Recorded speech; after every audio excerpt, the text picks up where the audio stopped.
Make me go over there and tackle you. Hi, Gordo. Hi, Pam. Hi. How are you?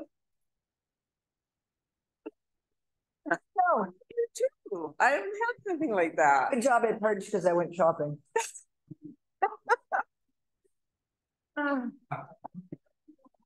How's your day? Hey, Gordon. How's your day? I see you got a haircut. You got a bump on the head again. Week whether I need it or not. Once a day, actually. I should wear a helmet. Oh, I don't. Maybe, hey? Maybe you should Maybe a hard hat, eh? I think a hard hat would be good. even just a bike hat, bike thing. Where do you work that you hit your head all the time? But the. I think we're recording. That's Clip this piece off. I don't, so that is, We talked to Gordon's head. pause it, so we're just clipping it before we close it. That's the new strategy, Oh, sounds like a mitigating factor. great plan. But it automatically starts recording, you open it, but then you hit pause, because there's all this piece. Maybe we'll be listening to it. Wow. Are we actually missing all these people? Hi, Jamie. No, we're just missing Bob and Siobhan and Bonnie. Ian's away. Ian's away. Oh, but he's Zoom in, he said. Well, let's see, what time is it in New Zealand right now? Yeah, because it's. Good night. Before, not protocols. Yeah, it might be hard. I know, I saw those in it, I didn't see the document, but okay. But I think Bob and Siobhan are. Okay.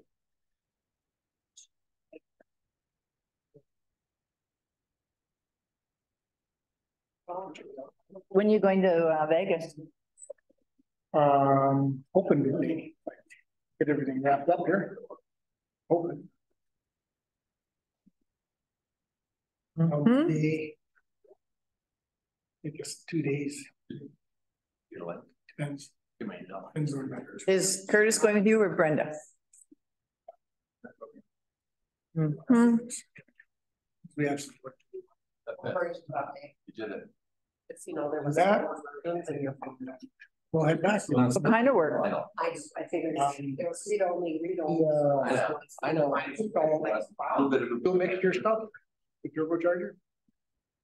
So it's all set up, flight, set it, best flight, test flight. Got it? Lots out now. Oh, yeah. Just go to the night. Gonna get The you. other stuff. Oh, I got it. You did? When is it? Oh, Yeah, so we're gonna do that before. Okay. For now. I'm home. We'll be there. Yeah, You'll be good I for know, now. okay. So when do you think you'll be home? okay. I wanna get Bag, you know. All right. You're good. Yeah, and they're actually not. No? Oh, no. You get home by. What up? Just take the whole thing. No, I'm not taking the whole thing. Probably the sixth or seventh. Wow, you're going through quite a while this trip. Where am I?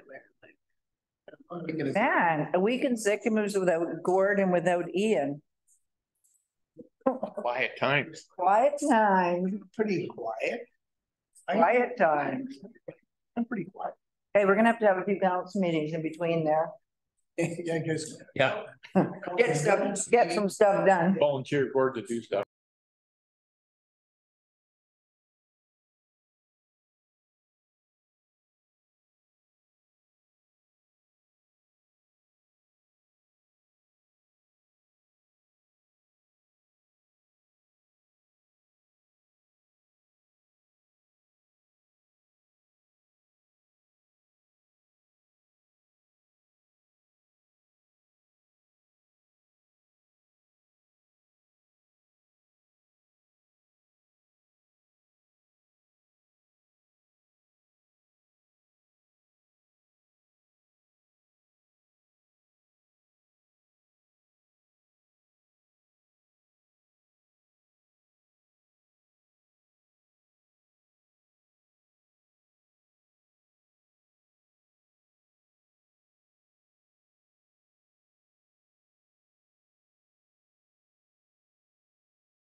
They answered me. And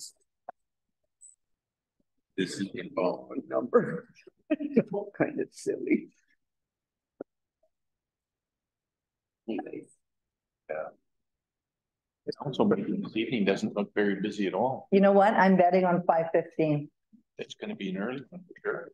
15 minutes. But curling didn't start already. Yeah, it's been going. We started last week. Perfect. There you go. We won our first game. Good. oh, curling. Took them right off the board. 6 ends. No, now don't get too cocky. And the other lane. Okay, let's call the committee of the whole meeting to order October 25th at 1 o'clock. The approval of the agenda recommendation of the committee of the whole meeting agenda for October 25th, 2023 be approved as circulated. Councillor Evans, Councillor Beach, all in favor, carried. Thank you. Adoption of the minutes, recommendation that the minutes of the committee of the whole meeting held on October 11th, 2023 be adopted.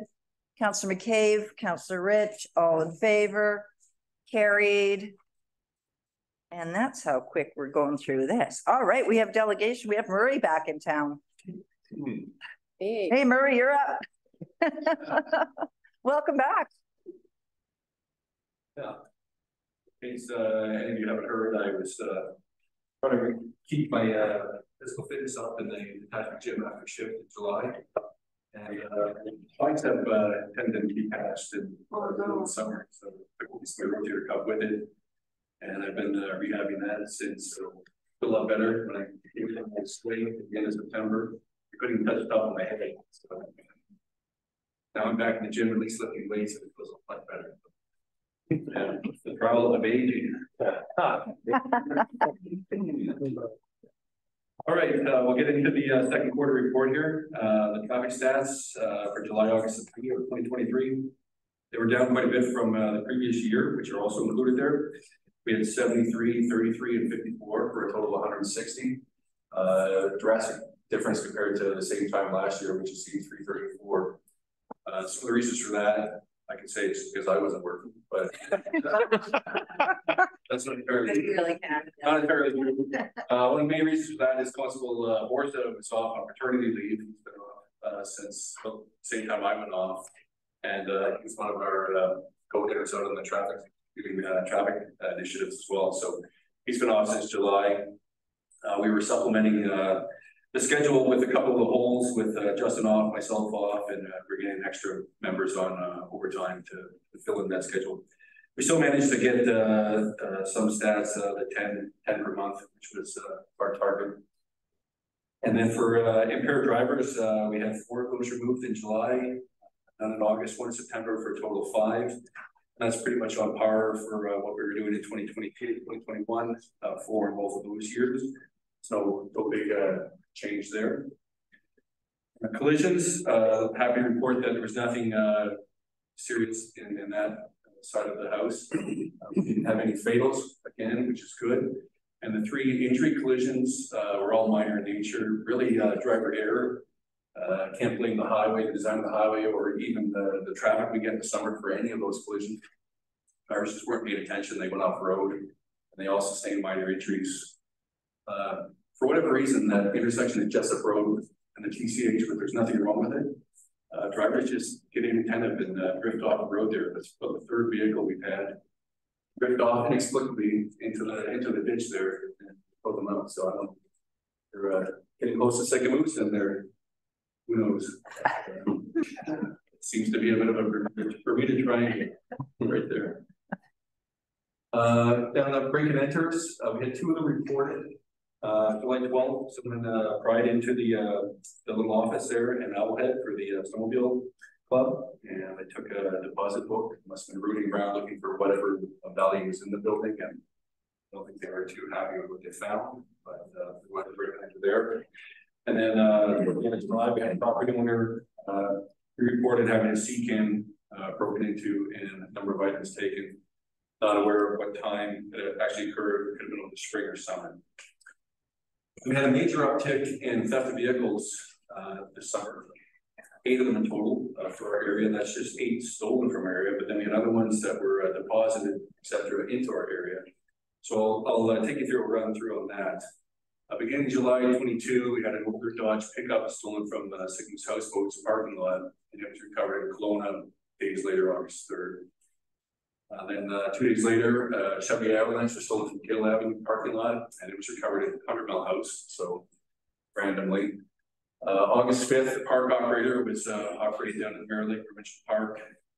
Made the decision to leave the keys in the ignition while he was doing whatever in the park, and someone removed the vehicle. That still hasn't been recovered. Then on August 29th, we started seeing the heavy duty trucks, the F-350 stolen from property in Malacca. It was recovered later the same day in Salmon Arm. A couple of days later, September the 2nd, same vintage 2007 Ford F-350 stolen from property Mara, and it's recovered in Kamloops on September 8th. So 6 days later.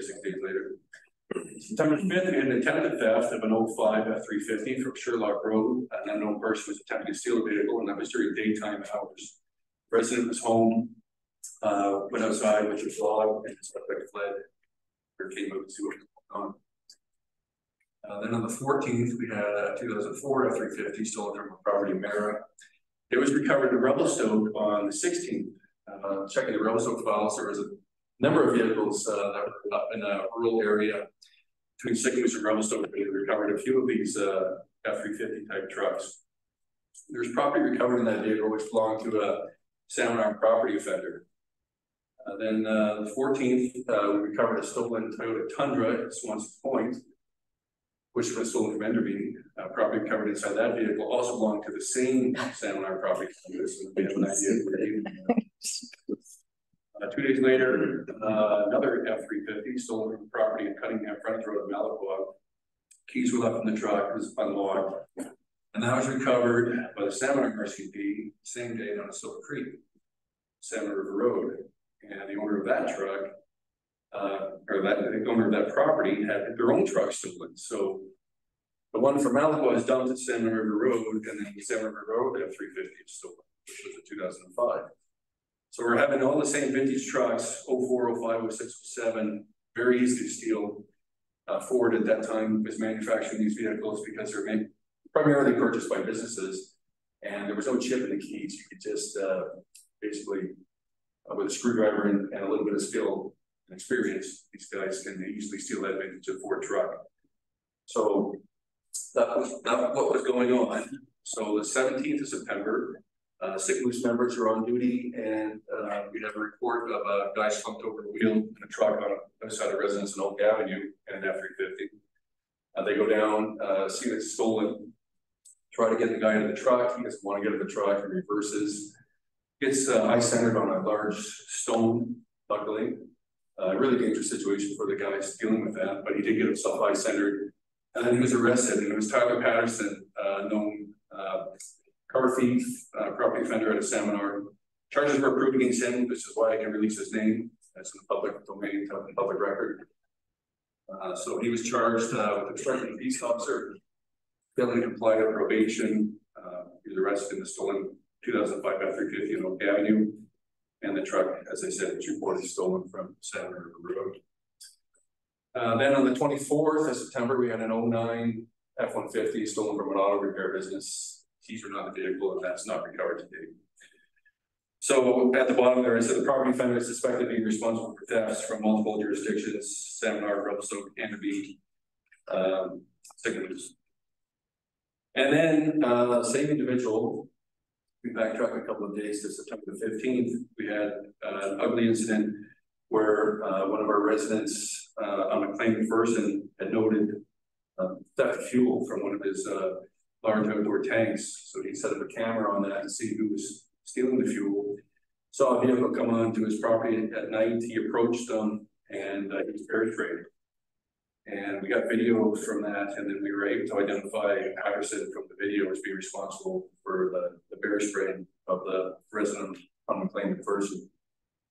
Patterson was charged, charges were approved for assault of weapon, theft of fuel, failing to comply with probation, possession of a weapon for a dangerous purpose, bear spray. And he was remanded in custody until October 20th for a court appearance. He's had another court appearance since October 20th, and he's still in custody. That's an example of somebody here talking about prolific offenders and the difficulty it is to have these offenders held and remanded. There's an example of someone being remanded. He's been locked up since his arrest, which was, as I said, back in August, and he's still in custody. But it does take a lot of work, and get other charges on the go. But certainly the person's crime, once he elevated to bear spraying, the allegation of bear spraying the resident will pay first, and then it helps the ante, and much more likely to be held. So going into the stats, you can see the theft of vehicles jumped from 1 in 2022. We're up to dealing with 8 in 2023, which was the main change here. Files were a little higher, 698 compared to 617. Collisions were pretty much close to the same. We had an uptick in theft, but there wasn't any real 18 of those compared to 10, but no real pattern in that. Resources, as I stated earlier, we had 1 constable on paternity leave, and then I was off since the 15th of July. And it's running down the criminal charges we had approved during that time. 7 different matters. We had pointing a firearm, unauthorized possession in 1 matter, possession of stolen property, flight from police, assault and mischief, sexual assault and decent act, theft under, assault with a weapon, breach of probation, and obstructed police officer. Those bottom ones, that's the one I've been claiming first. Now, there's also a major incident which occurred on August 2nd here in St. Louis, or St. Louis specifically. We had a missing persons report. A resident of the area was reported missing. The detachment began an investigation and quickly determined that foul play was suspected and this person being missing. Once the detachment has grounds to suspect that foul play is involved, what we do is we contact the Southeast District Major Crime, Kelowna, and they came over, and then they take carriage of the investigation. They become the main point of investigation. It's no longer an investigation run by the Institute Detachment. It's entirely run by Kelowna. They have all the resources and all the major crime investigators, and they took that file over. As you all probably read in the news, the news releases are very tight on what's occurred there. Names haven't been released yet. Names of victim or suspect have not been released, and the body was recovered 3 days later. So I can't give any further comment on that. It's no longer my priority. It's the subject of major crime working that file.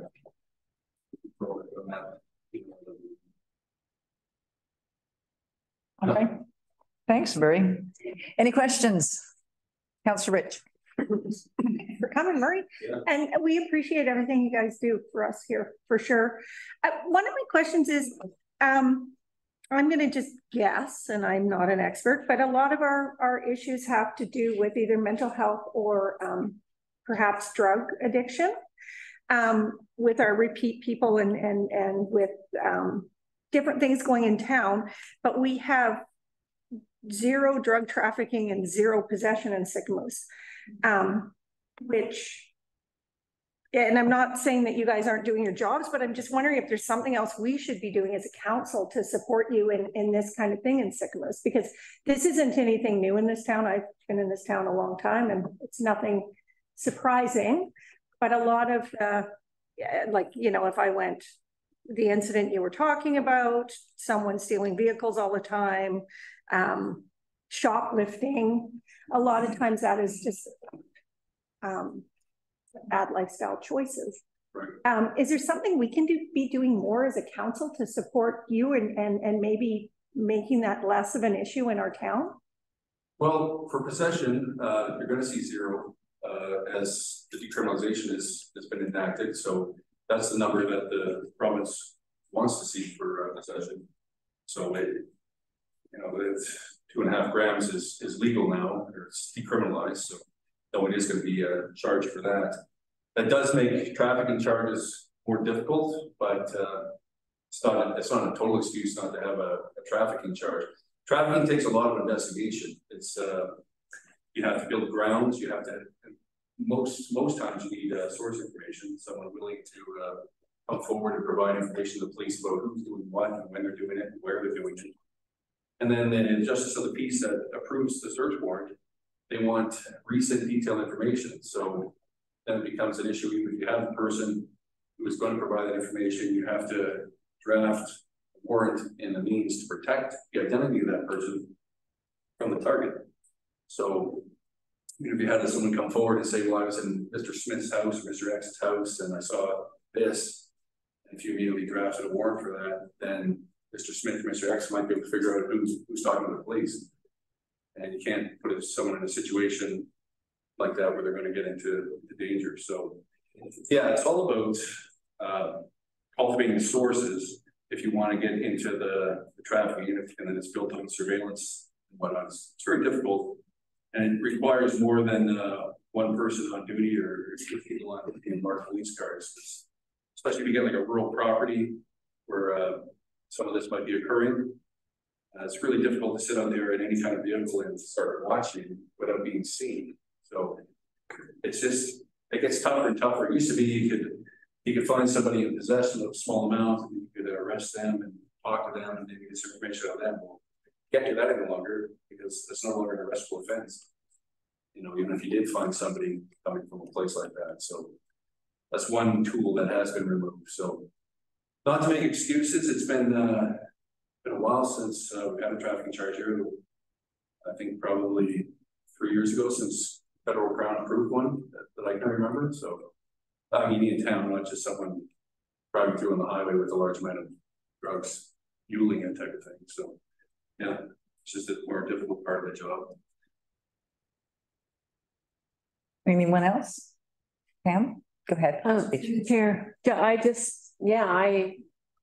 thanks for asking, Siobhan, because yeah, it does make me wonder how we can advocate better to help you guys do your job and to sort of keep our community safer, because this is an incredibly large issue, and it's not like the province doesn't know that. So I just wonder if there are some other ways in which municipalities might be able to communicate or advocate for tools that are effective rather than stats that show there's no problem, because that seems to be what it is. I don't have any answers. I'm just saying that maybe we should talk about it. Right. I don't want to give the impression that there's no problem. Yeah, no, we know, you know. It's you're talking about these prolific offenders and what goes on. Like the vast majority of all offenses tie back to the need to fuel a drug habit. Like that's policing one. Yeah. Why that's a motive to commit an offense. Most times that's one of the leading factors. Councillor Bushel. Thank you through the chair. Yeah, great job you guys are doing. Very tough challenge trying to navigate the, like you say, the mental health and the drug addiction thing. I think years ago we might have wrote a support letter. I think as council trying to bring on, see if we can get another member, because with the highway, the highways that we have and the lake, it's just like we are small depth, and it would be nice to have, it's always nice to have more members for sure. So I don't know if that could help, if we could, write one of the detachment or whoever we should write and see if we can get another member for you, or do you even want another member? So there's shortages everywhere. It's not just probably why you can read in the papers all the time of how recruitment is a top of the list of all police departments, not just the RCD. It's always, there's more guys going out retiring than there are coming in. Careers in law enforcement have become less desirable for young people. There's a number of factors for that. I've been in for 23 years, and I always was attracted to it. And if there wasn't a negative connotation, we could say that there is now. Like you didn't see the news stories that were, taking a negative side on it, and that you see today. And there wasn't the IO didn't exist. Like you didn't have to worry about, well, if I become a police officer, am I getting charged criminally? It was just you went to work and didn't have to worry about that stuff, unless you did something extremely egregious or whatever, but, yeah. So, as far as getting another member here in St. Louis, it would always be, they look at the population, they would look at, the crime stats. And where does that member go? And so where's the population growing in what community, and what community is having an influx of crime? So in the grand scheme of things, with what's going on in different areas of the Okanagan, there's more crime going on in other areas, and more population growth going on in other areas. And that's where the province would be with those resources. Yeah. Okay. Councillor Much just one other one. Yep, go ahead. And marine wise, how was the lake this year, this summer? Well, I was off as of July 15 in that boat. I was using the boat up till my injury. But after that, I didn't even mention Andrew McLean. Andrew McLean was running the office in my absence, and he didn't do proactive patrols after I went off based on my absence and Justin's absence. They were going out when they had calls, but I did talk to Marine Section, and we are due for a replacement of branches. If that's a possibility, as not branches, but we're 10 years old and they're a little underpowered for that boat. I'd like to have a higher powered boat motor, so it looks like we have any possibility of getting those. It's out of the lake now. It's back in storage in San Mar. Excellent. Thank you very much. Councillor McCabe. Yeah, again, thanks for all the work you do. Yeah, I was at an interagency meeting, maybe a year or two ago, and a fellow was explaining the resources it takes to get a conviction for drug trafficking. It takes, from what I was told, 6 months of investigation and up to about $500,000 in cost before Brown can actually approve charges and the search warrants, and with a successful conviction, it takes 6 months investigation and about $500,000 to get a successful conviction. So that's a tough one. Maybe one thing we could do is maybe on an electronic sign out here once in a while, put the Crime Stoppers number on there.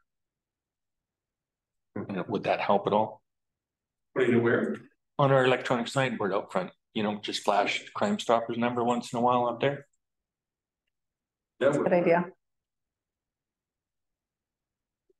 Councillor Beach. Yeah, through the chair, I'm not sure that it would help with the drug trafficking issue, but for theft and all those things. What is the weight of people having their sort of, what do you call it? Being able to record at their home, their door viewers or whatever, cameras, webcams, and actually recording somebody on something like that. Does that weigh heavier if you've got footage of them? All evidence that Crown would use to charge approval. Yeah. The issue is that a lot of these guys, they come in masked up, black hoods on. Oh, okay. They're aware that right. Not a lot of residences, but some residences have cameras and doorbell cameras. And of course, yeah. Councillor Rich. Through the chair.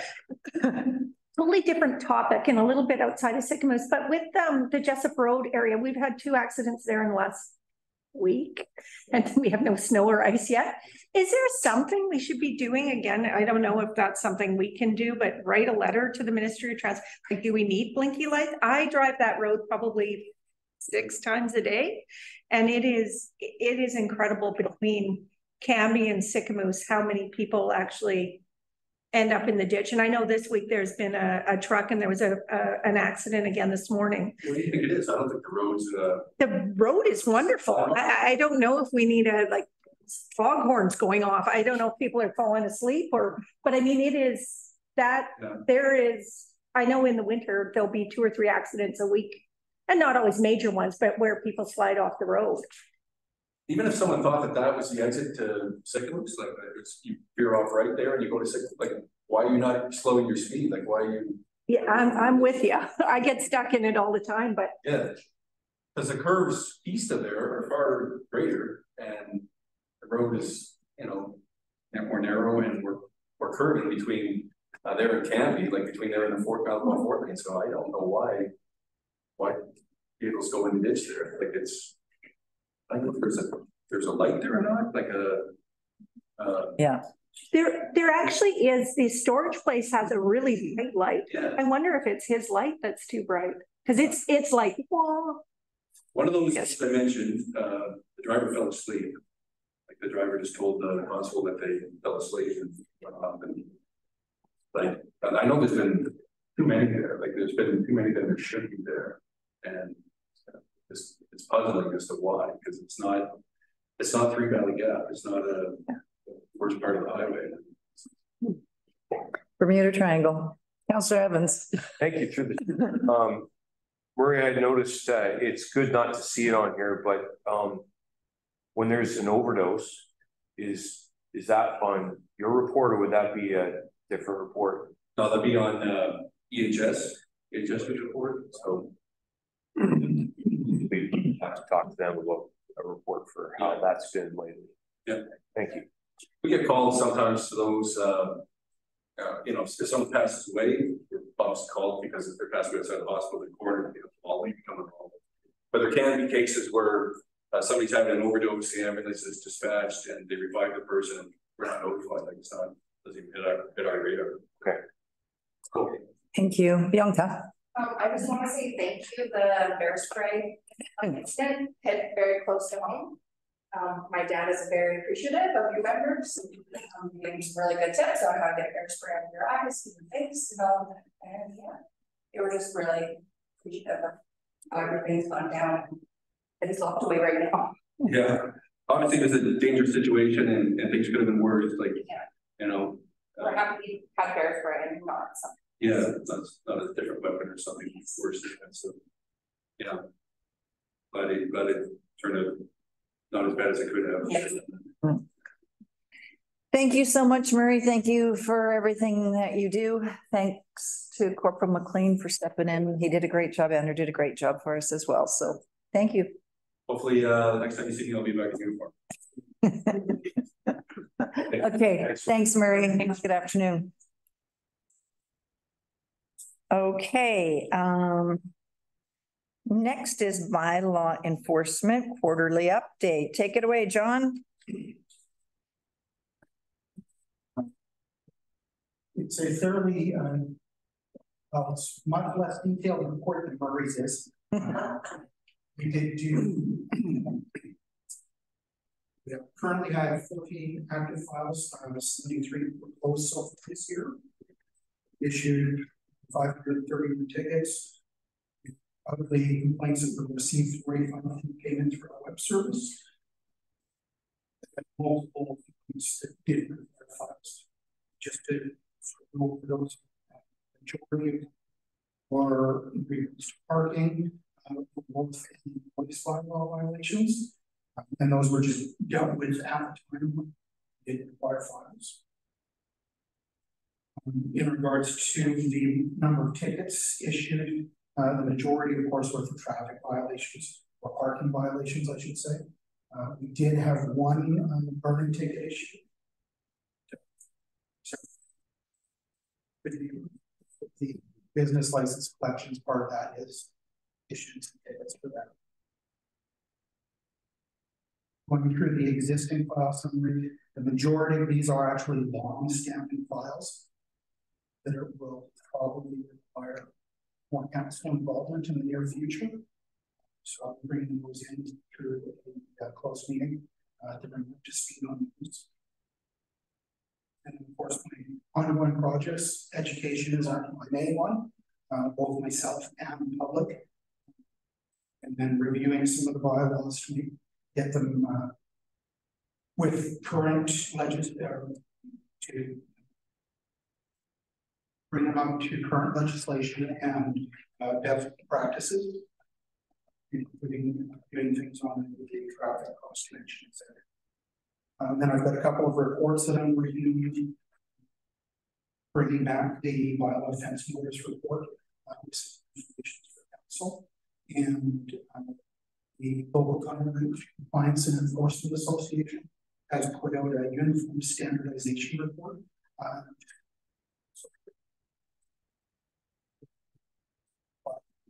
The Bylaw Officers Association is looking to. Awesome, thank you. I do. How did we do with the public dock this year? Were we towing people? Were people parking there? Other than us opening it up to the evacuees prior to that? For people docking on the wharf, primarily this summer was done through education. We utilized a contractor who was down there every night and getting people to move on. We did do one impound off of the dock this year. Yeah, they were unhappy, but understandably probably had to do it. It's interesting why people are always unhappy when they break the rules and got nothing. Yeah, maybe we did not to be ticketing for wharf violations this year. Primarily that is due to the difficulty in locating the ownership. Registration information is not easily available to myself at this level of enforcement. So it's very problematic trying to collect those tickets. Well, I think that our the person that you're working with is has moved on. So Glenn, I don't think is going to be water taxi or working for a DOS next year. So we might have to look at a replacement for Glenn. Councillor Rich. Through the chair. Thank you, John, for what you do, because I would never want to be the bylaw guy. And kudos on the video. Absolutely loved it. Kids and I have watched it about 10 times. So it was awesome. So appreciate that too. And I know you can't give details, but when I was going through this, and it's just something I don't know, so I'm just going to ask, how do people just go into business and don't get a license? For the business license collections, it's people that actually have licenses. Okay. That have not paid them yet. Oh, okay. Okay. I just didn't know. I believe I started with 23 that were outstanding this year with my collections. Down to 8. Thank you. Councillor Evans. Thank you through the chair. John, is that seafood bus allowed to sell in the district of Sigamoose? Does he have a license? How does that work? I noticed the signs are up today. Big shrimp, $20. In regards to the seafood bus, he does have an application in for a license. With us? With us, okay. Yes. And I've been working with him over the last couple of weeks to try and ensure that he has a location that he can use on a regular basis. Western use district property for that. So it's a work in progress, and I expect him to be licensed legally and conforming before 2024. Okay, well, I was just curious. Thanks. Any other questions for John? Go ahead, Councillor Bush. Sure, John. How long does it take to get a business license? You just fill out the paperwork and have one, or is that the reason you don't have them? They don't pay when they fill out the form. That is the major reason, I think, with the business license.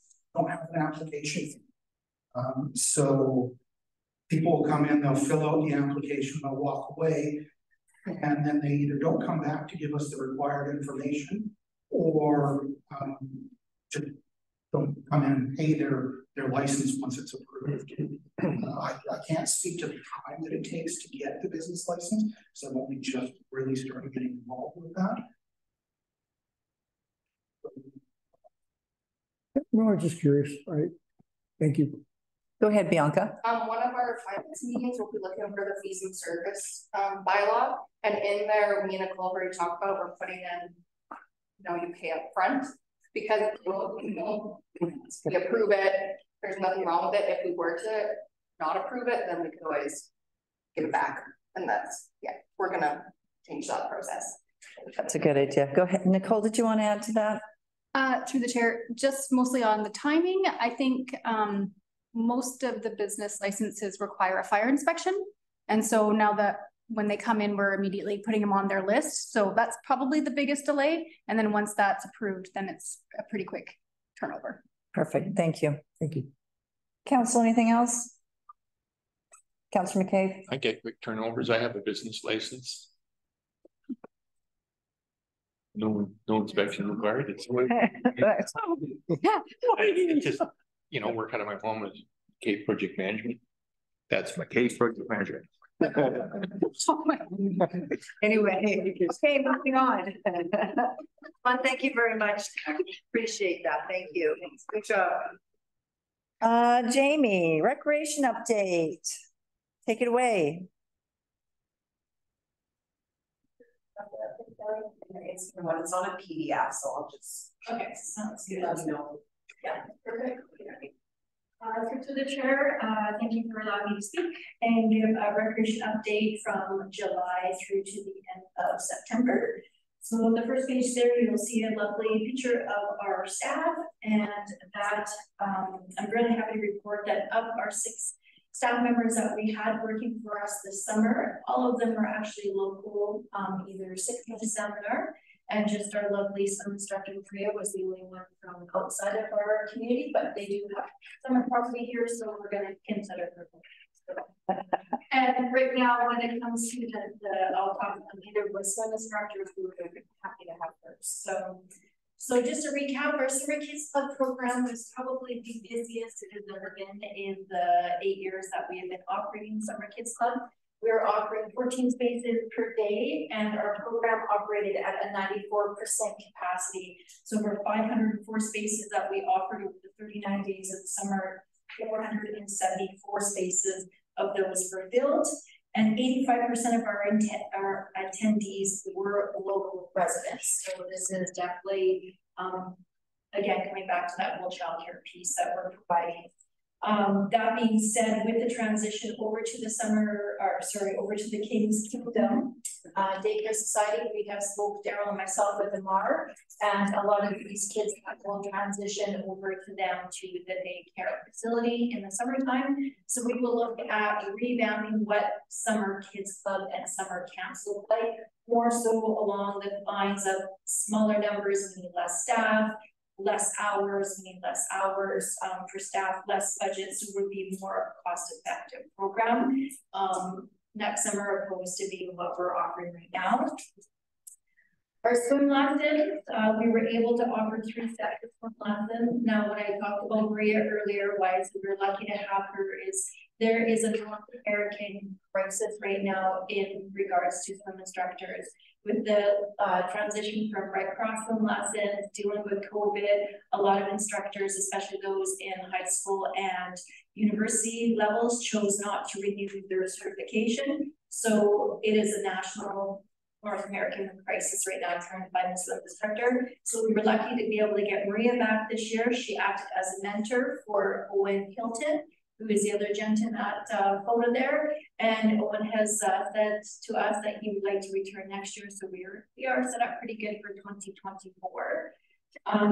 And this year we offered our very first bronze star. So the lovely young lady there, her name is Allison Judy. She has actually been with the programs with us since I started, and she's actually graduated out of our programs this year. And she would like to become a swim instructor for us when she turns 16, because her parents and her grandparents have a summer property here. So it's great to kind of see kids that have come through our programs wanting to come back and work for us. I had about 4 that want to become kids or instructors for us once they get of age. So the next program that we offered this summer was our Wiser Yoga. We moved this program from being down at the beach park, as it wasn't very zen-like with the trains and the people moving in and out, and we moved it over to our Main Street landing location next to the induction that's built there. This proved to be fantastic. We built a sandwich board, which we'll be making permanent one for next year as well. And just being, there you go with the sign up every Friday, and people would stop you. Oh, there's yoga here today. And so it proved to be fairly successful, with 24 participants attending on the Friday of the August long weekend. So we see that as a big success. And as Chris continues with his yoga with us, he's been with us about 1.5 years. His classes are on the uptake. And the nice part is that with Chris, he does what's called wiser yoga, which is meant for those who have hip, knee, joint programs, not the contortion yoga that everyone's like to participate in. And he offers yoga during the day on Fridays for us right now. So it's really nice. He captures those that don't want to be out in the evening, don't want to be out at night type of thing. So it's a great partnership that we have with Chris. And then he's very good that we set a rate, but if he finds that the attendance isn't that high, and they hope he gives us a discount on his contractor rate. So it's a great partnership that we have. The next big program that we offered this summer was our golf lessons. We missed last year due to the transition over to the Merritt Hills Golf Course, but Rick Thompson is back. And this proved to be an outstanding course for us. Rick, as a contractor, he pays our percentage rate that we do. He taught 21 ladies golf and 10 juniors, and despite the real crappy weather that we had in June, we managed to fit in all the extra lessons that were missed. And we'll continue to move forward with this program in 2024 because it's a very well subscribed program. Starting new this year, we tried something different. We went with what we call the sidewalk art party. This was actually really fun day. We brought out our little rock music going. We had our recreation banners up, and we had over 50 people show up and participate. Some signed up ahead of time, others were just down the beach park that night. They're like, can we draw? Can we join in? And so it was a really great party. We got meet new residents that were to the community, so we made lots of new relationships. We talked to a few people that were just thinking of moving to town, so we got to explain all the recreation options that we had. And so we'll be looking at doing something like this every summer, not the exact same things, but we're talking things like maybe a Nerf gun war set up down at Dimonson Park, or maybe a bubble party where everyone comes down with their bubble wands and things like that. And we have some sort of thing where it's just a place that people can come together, it's safe and it's fun, and families can enjoy. I will say this night was probably the hottest night we had in the entire summer. So those faces are where heat exhaustion as well. And well, that's the joy that we had. So touching a little bit on Canada Day, we had a new format this year where we had hoped that minor hockey would take over the road hockey, but unfortunately that didn't take place. So we moved all of our activities down to our beach park. We brought in 2 amazing bands like we've done in the past. This year we brought in the circus tent. This was a huge hit for the families, and of course our face painter. We actually had to put a sign up saying she was closed, but otherwise she would paint her faces right until midnight because she's just that amazing. The only thing negative I would say for the event was that we need to find some more food trucks to keep up with the amount of people that we have, but I'm going to take that as a positive because we have that many people down at the park.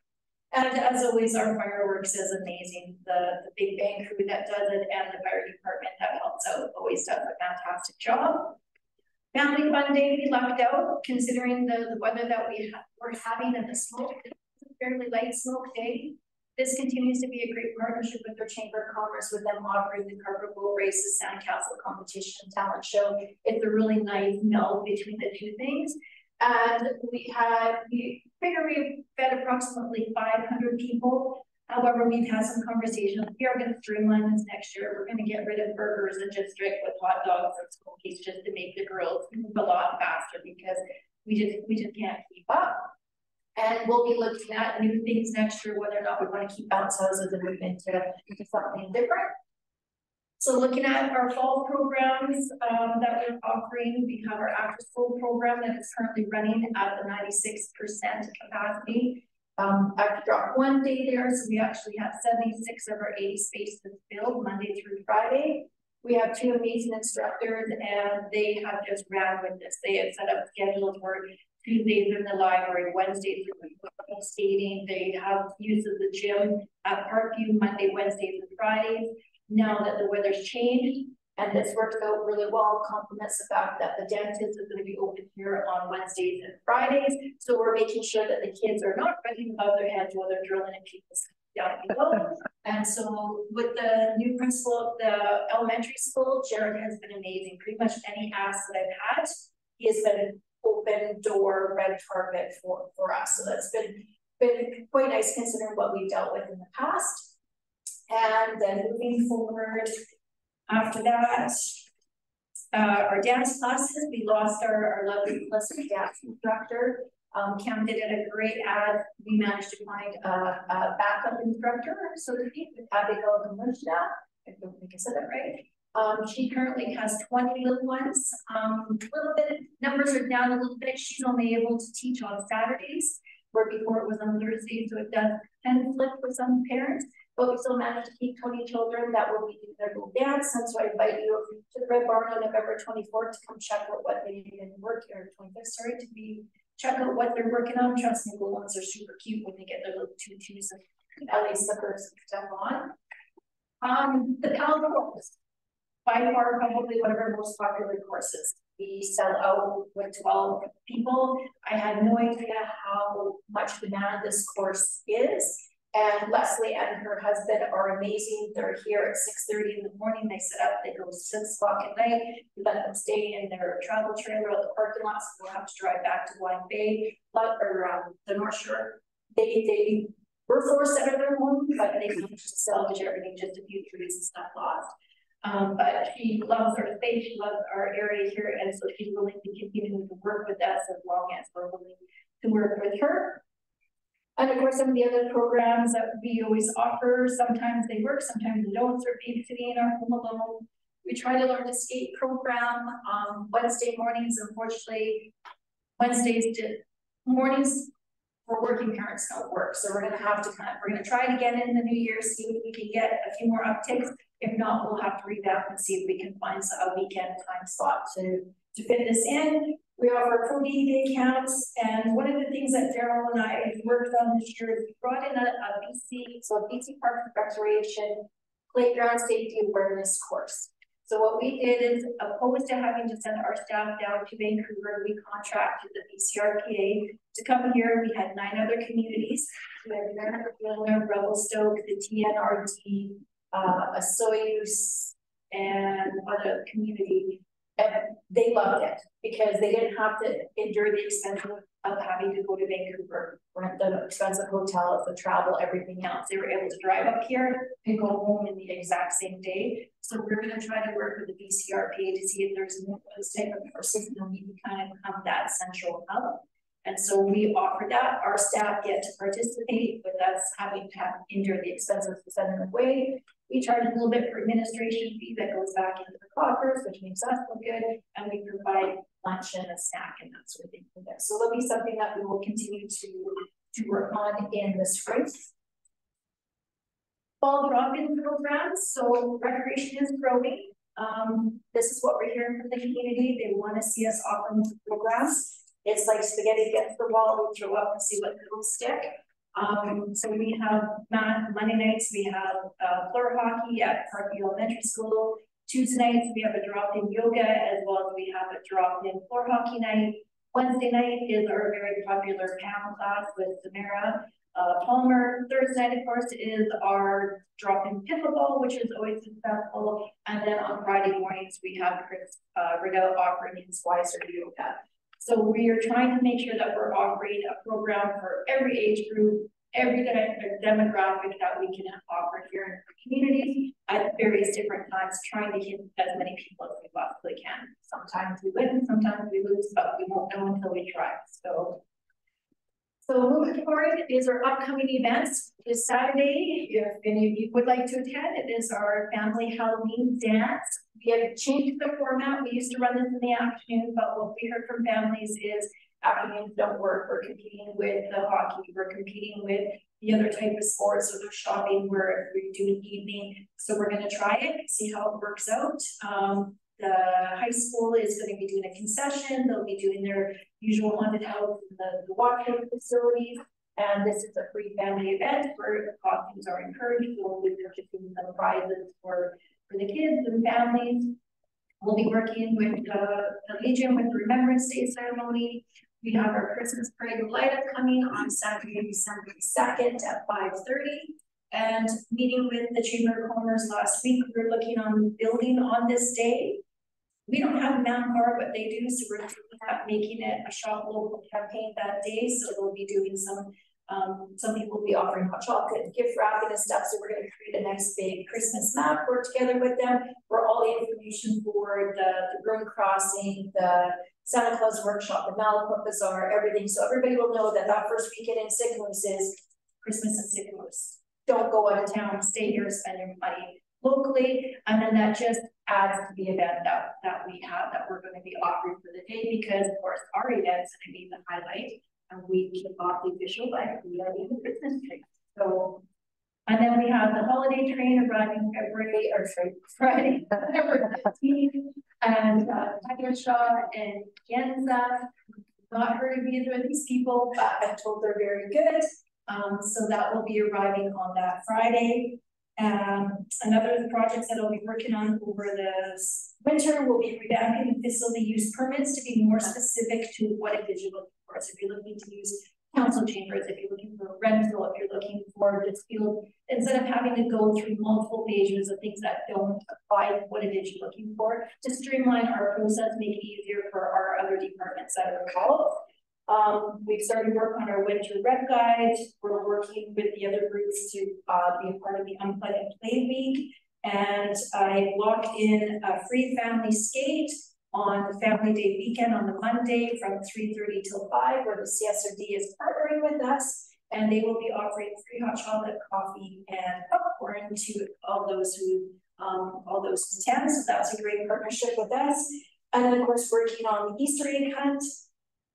And then the other thing that Daryl and I are kicking around and we're working on is the month of June is what's known as Participation Month, as well as National Park Awareness Month. And so a few years ago, you remember that Enderby was known as the most active community in Canada, but they received a large grant of $100,000. So we're trying to put our heads together to see how we can compete. We can be a part of that to see if we can win $100,000 to put towards maybe our outdoor skating rink or another recreation property or programs or things like that. So that's kind of recreation in a nutshell. Amy, thank you very much. That's awesome. You have a lot on the go, some great programs. Amazing. Councillor Beach. Through the chair. Yeah, Jamie, I just want to say thank you for doing such a great job. I mean, there's tons of stuff going on. It's all great stuff. You know, education and everything included. So good work. Can you, because I keep missing and I can't read from this distance. And I missed what you said about the PALS course. The PALS course? Yeah. All right, so far to date, we have offered 5 courses for the PAL course. So that is, you need to have your PAL course in order to have long arm gun, like shotgun, and you have to have it in order to your ammunition in order to have those guns. So it's required, and it's something that does expire after so many years. And because of COVID and things that happened, there was a real backlog because there wasn't courses being offered. So now what we're doing, as opposed to people having to go all the way to Kansas, all the way to Kelowna, we're working with Leslie and her husband, offering it here to the community. And so far we have put through, I think, 56 people since the spring that have gone and taken their PAL course here in council chambers. Okay. All right. Thank you for explaining that. Excellent. Councillor Evans. Thank you through the chair. Jamie, I got a friend, he's a teacher in Vernon, and he brought his family to Canada Day here. And he said it's the best Canada Day he's ever been to. He was so impressed, not only with everything you guys did with people, and he says that's we're coming back next year. That's pretty cool. Yeah. Really good. Good job. Good job, Jamie. Anyone else? Thank you, Jamie. Thank you, Jamie. Good work. Okay, Short-Term Rental Accommodations Act. Kelly, I think, has a slide presentation for us. You have a deck loaded? Take it away. All right, so not quite as exciting as what everybody else has been presenting on, but I just thought I'd bring this to council just for their information. So this is just a slide deck, and I believe it's been emailed to everybody, but I just thought I'd quickly review because we're going to talk about short-term rentals and how Sycamoose, what we're doing in our next step. So just because this is hot off the press as of October 16th, the new provincial rules relating to short-term rentals. So the first little bit is just talking about the housing crisis and how potentially this short-term rental situation has impacted the housing market, which I'm not going to go into. But I did want to highlight slide 9, because this kind of summarizes the rules nicely that the province will be executing. So they just announced it, nothing's in stone as of today, but what they're going to be doing is increasing the limit a local government can charge for fines. So right now it's $1,000 per occurrence. They're going to increase it, allow us to increase it to $3,000 per occurrence. I'm not saying that's what we're going to charge for penalties for short-term rentals. We will be discussing this in our upcoming budget meetings. But for example, Kelowna charges $500 per violation per day for their short-term rental. So it's just allowing us to be a little bit more aggressive with our penalties if we so choose.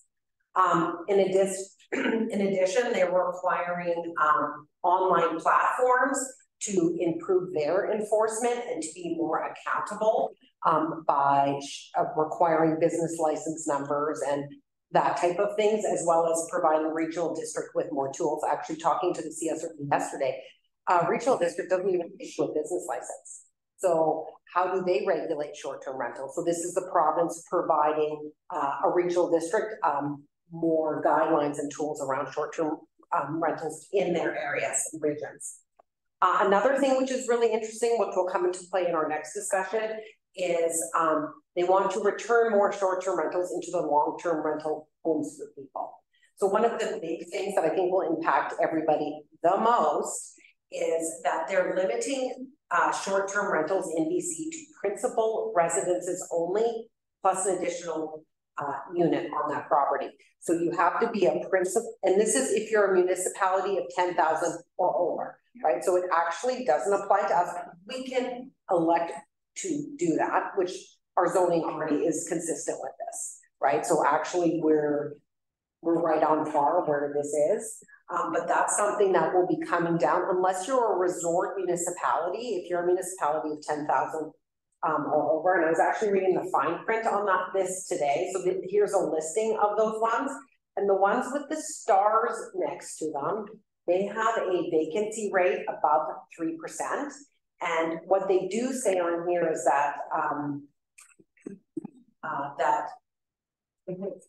if it doesn't have a star, you can potentially get an exemption. You may request an exemption from the principal residence requirement. So they will potentially allow some flexibility there. What that's going to look like to be determined. And last but not least is they're going to also, the province is going to start having some enforcement as well. So they're creating their own short-term rental provincial registry. So that will apply to Sycamore, right? Anybody here has to register with the province. In addition, which I think is fantastic, is they're going to have a short-term rental compliance and enforcement unit, right? So that will just make it so much easier when we're enforcing it if we have province behind us also enforcing it. So those are the 3 kind of biggest things that they will have announced in terms of timing of this. I'm just going to scroll through. Basically, immediately we're allowed to increase our fines, which currently we don't have much for this type of fine, which we'll be talking about later on. As of May 1st, 2024, so that's coming up pretty quick. And so we will be hearing, I've already heard on the news with Kelowna and Penticton's a lot of concerns with people in this role, right? So that will be effective May 1st, 2024, and then these other items, late 2024 for a registry and online accommodators requiring more information. And I know I thought this was interesting going to UPCM this year. Airbnb had a booth there, and I gathered documents because now they will work with municipalities, help with the enforcement. They'll even give us market data about who's staying there, how long they're staying. So they're trying to work with local governments to make sure that short-term rentals can still be a success, but also not abused, right? Because it's clearly the direction the province is going. Anyway, so I just thought I'd, give high level explain these slides, and I don't have all the answers, but I thought it would just be a little info session before we talk about our next steps for short-term rentals. Thanks, Kelly. This was released to mayors and CAOs, so that's when I took it and sent it out to you guys to have a look.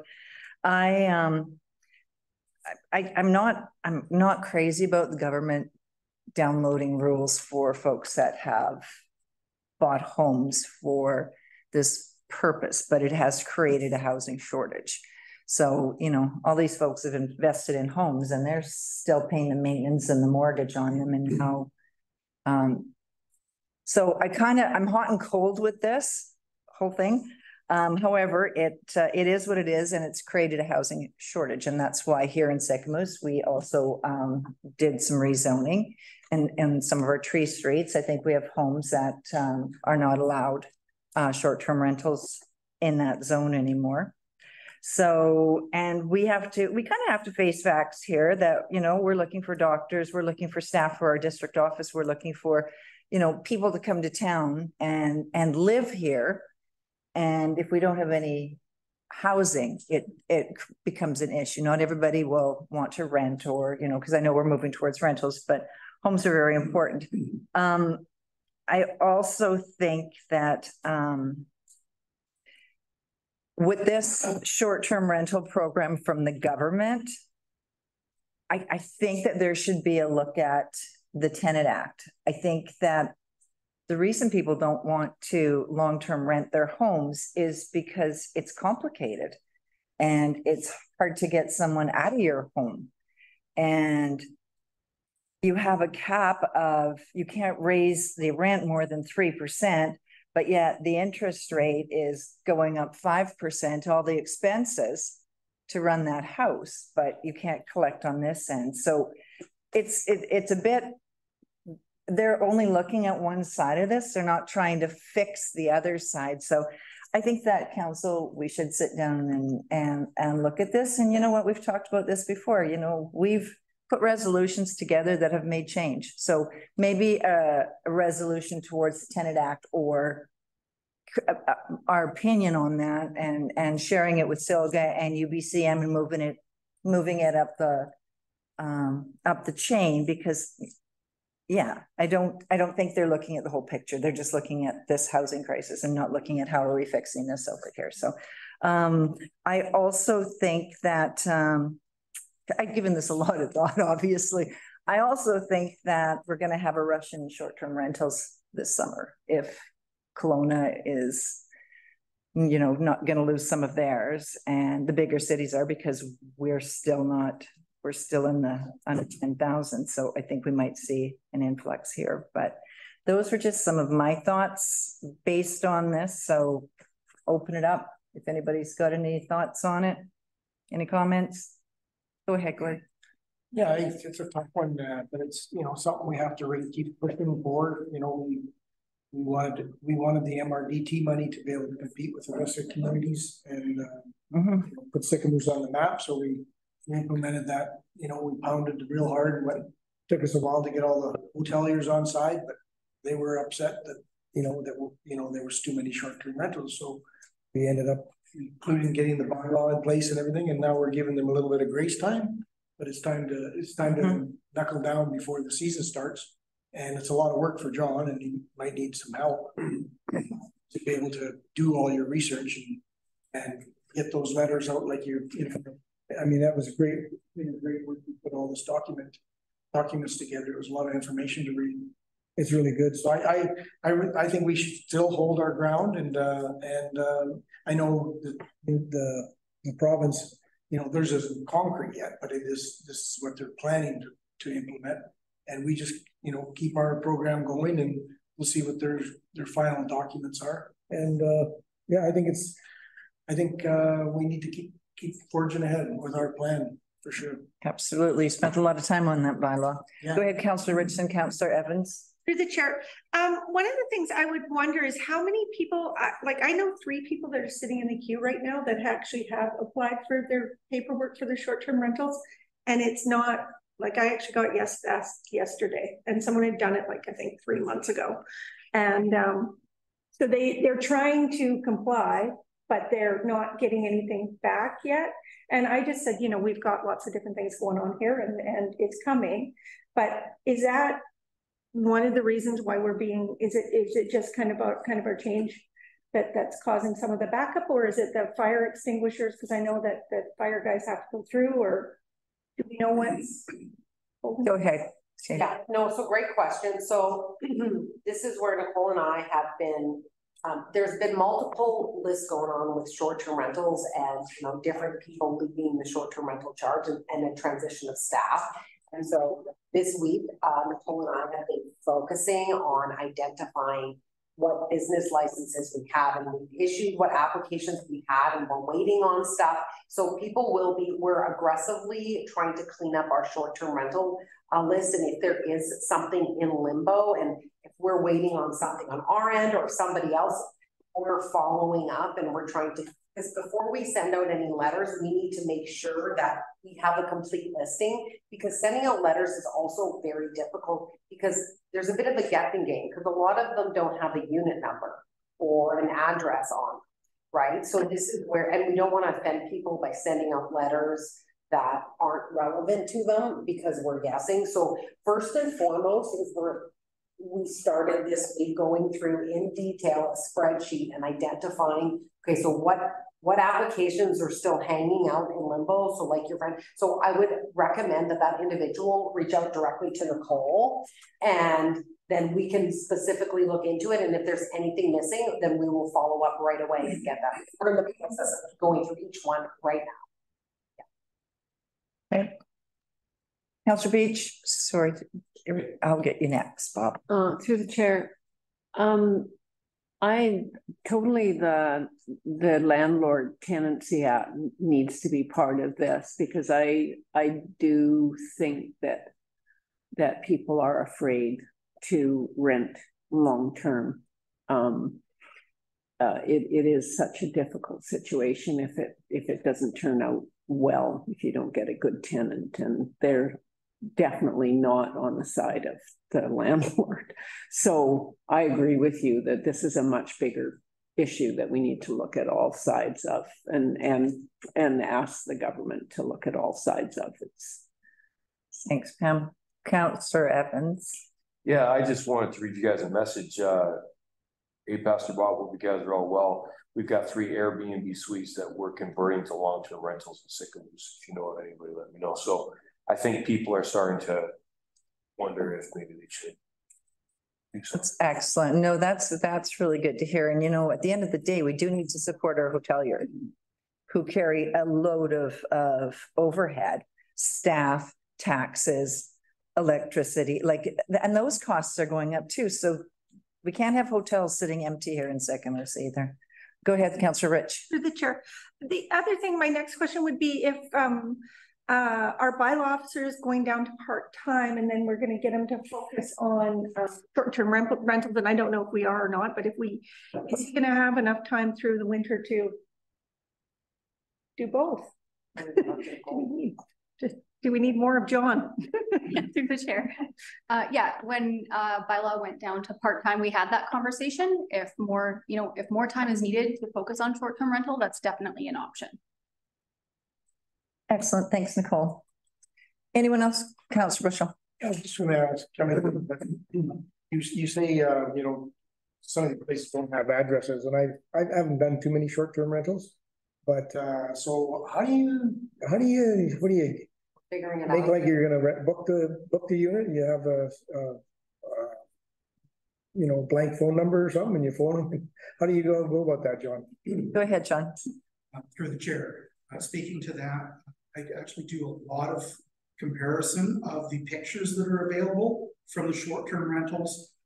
I look at the various maps that are available and try to narrow down where they're located, and then actually physically go to the locations with the short-term rental app open and compare the pictures to the buildings and confirm views, etc. Before I put an address on our spreadsheet. Excellent. Go ahead, Kelly. And further to that, the ones that are really tricky are the condos, because it's, Riverside, but there's maybe 10 condos in there. It's really hard to, so we're trying to contemplate how to send out those letters. Do we send a letter to Strata saying, hey, we've identified 11 units within there, can you please, and we only have business licenses for these 2. Right, so we kind of have to do custom letters, and then there's also the legacy where, you know, we're waiting on theirs. So we, I believe, have 14 or even more, 17 business licenses from the legacy, which are sitting in limbo because we're waiting for the strata consent form. So at some point, we're going to need to pick a direction there and move forward. So that will be a separate custom letter. So there'll be also a bunch of other custom letters as well. I believe we have 68 applications for short-term rental licenses, of which a portion of them are still sitting in a bit of a limbo. And I think we've identified probably double that, like not double that, another 60 perhaps that are running without any licenses. So could we send the letter to the strata and have the strata identify? And then if they don't comply, then perhaps it's a fine to the strata, or the strata is held accountable. I don't know if we can do that, but I mean, if we're trying to get all these folks identified, it may be the only way with just going through the strata themselves. We're figuring out a few options. Yeah. I just also want to point out that, so in this lovely little PowerPoint, it says that 30 municipalities across BC actually have bylaws and licensing, so they regulate short-term rentals. There's 161 municipalities in BC, so it's about 18.6% of actual municipalities are even regulating short-term rentals. Right, just a little stat. I like it. Maybe it's not so much an issue in their world, depending on the town, right? Destination, it's not such an issue, right? But, you know, so I think the fact that we're part of that 18.6% regulating it, I think we're ahead of the game. And I think we're at a good timing right now because all the other stuff supports us too. Makes it easier. Councillor Bushel. Yeah, I found that stat really amazing that was only that many municipalities.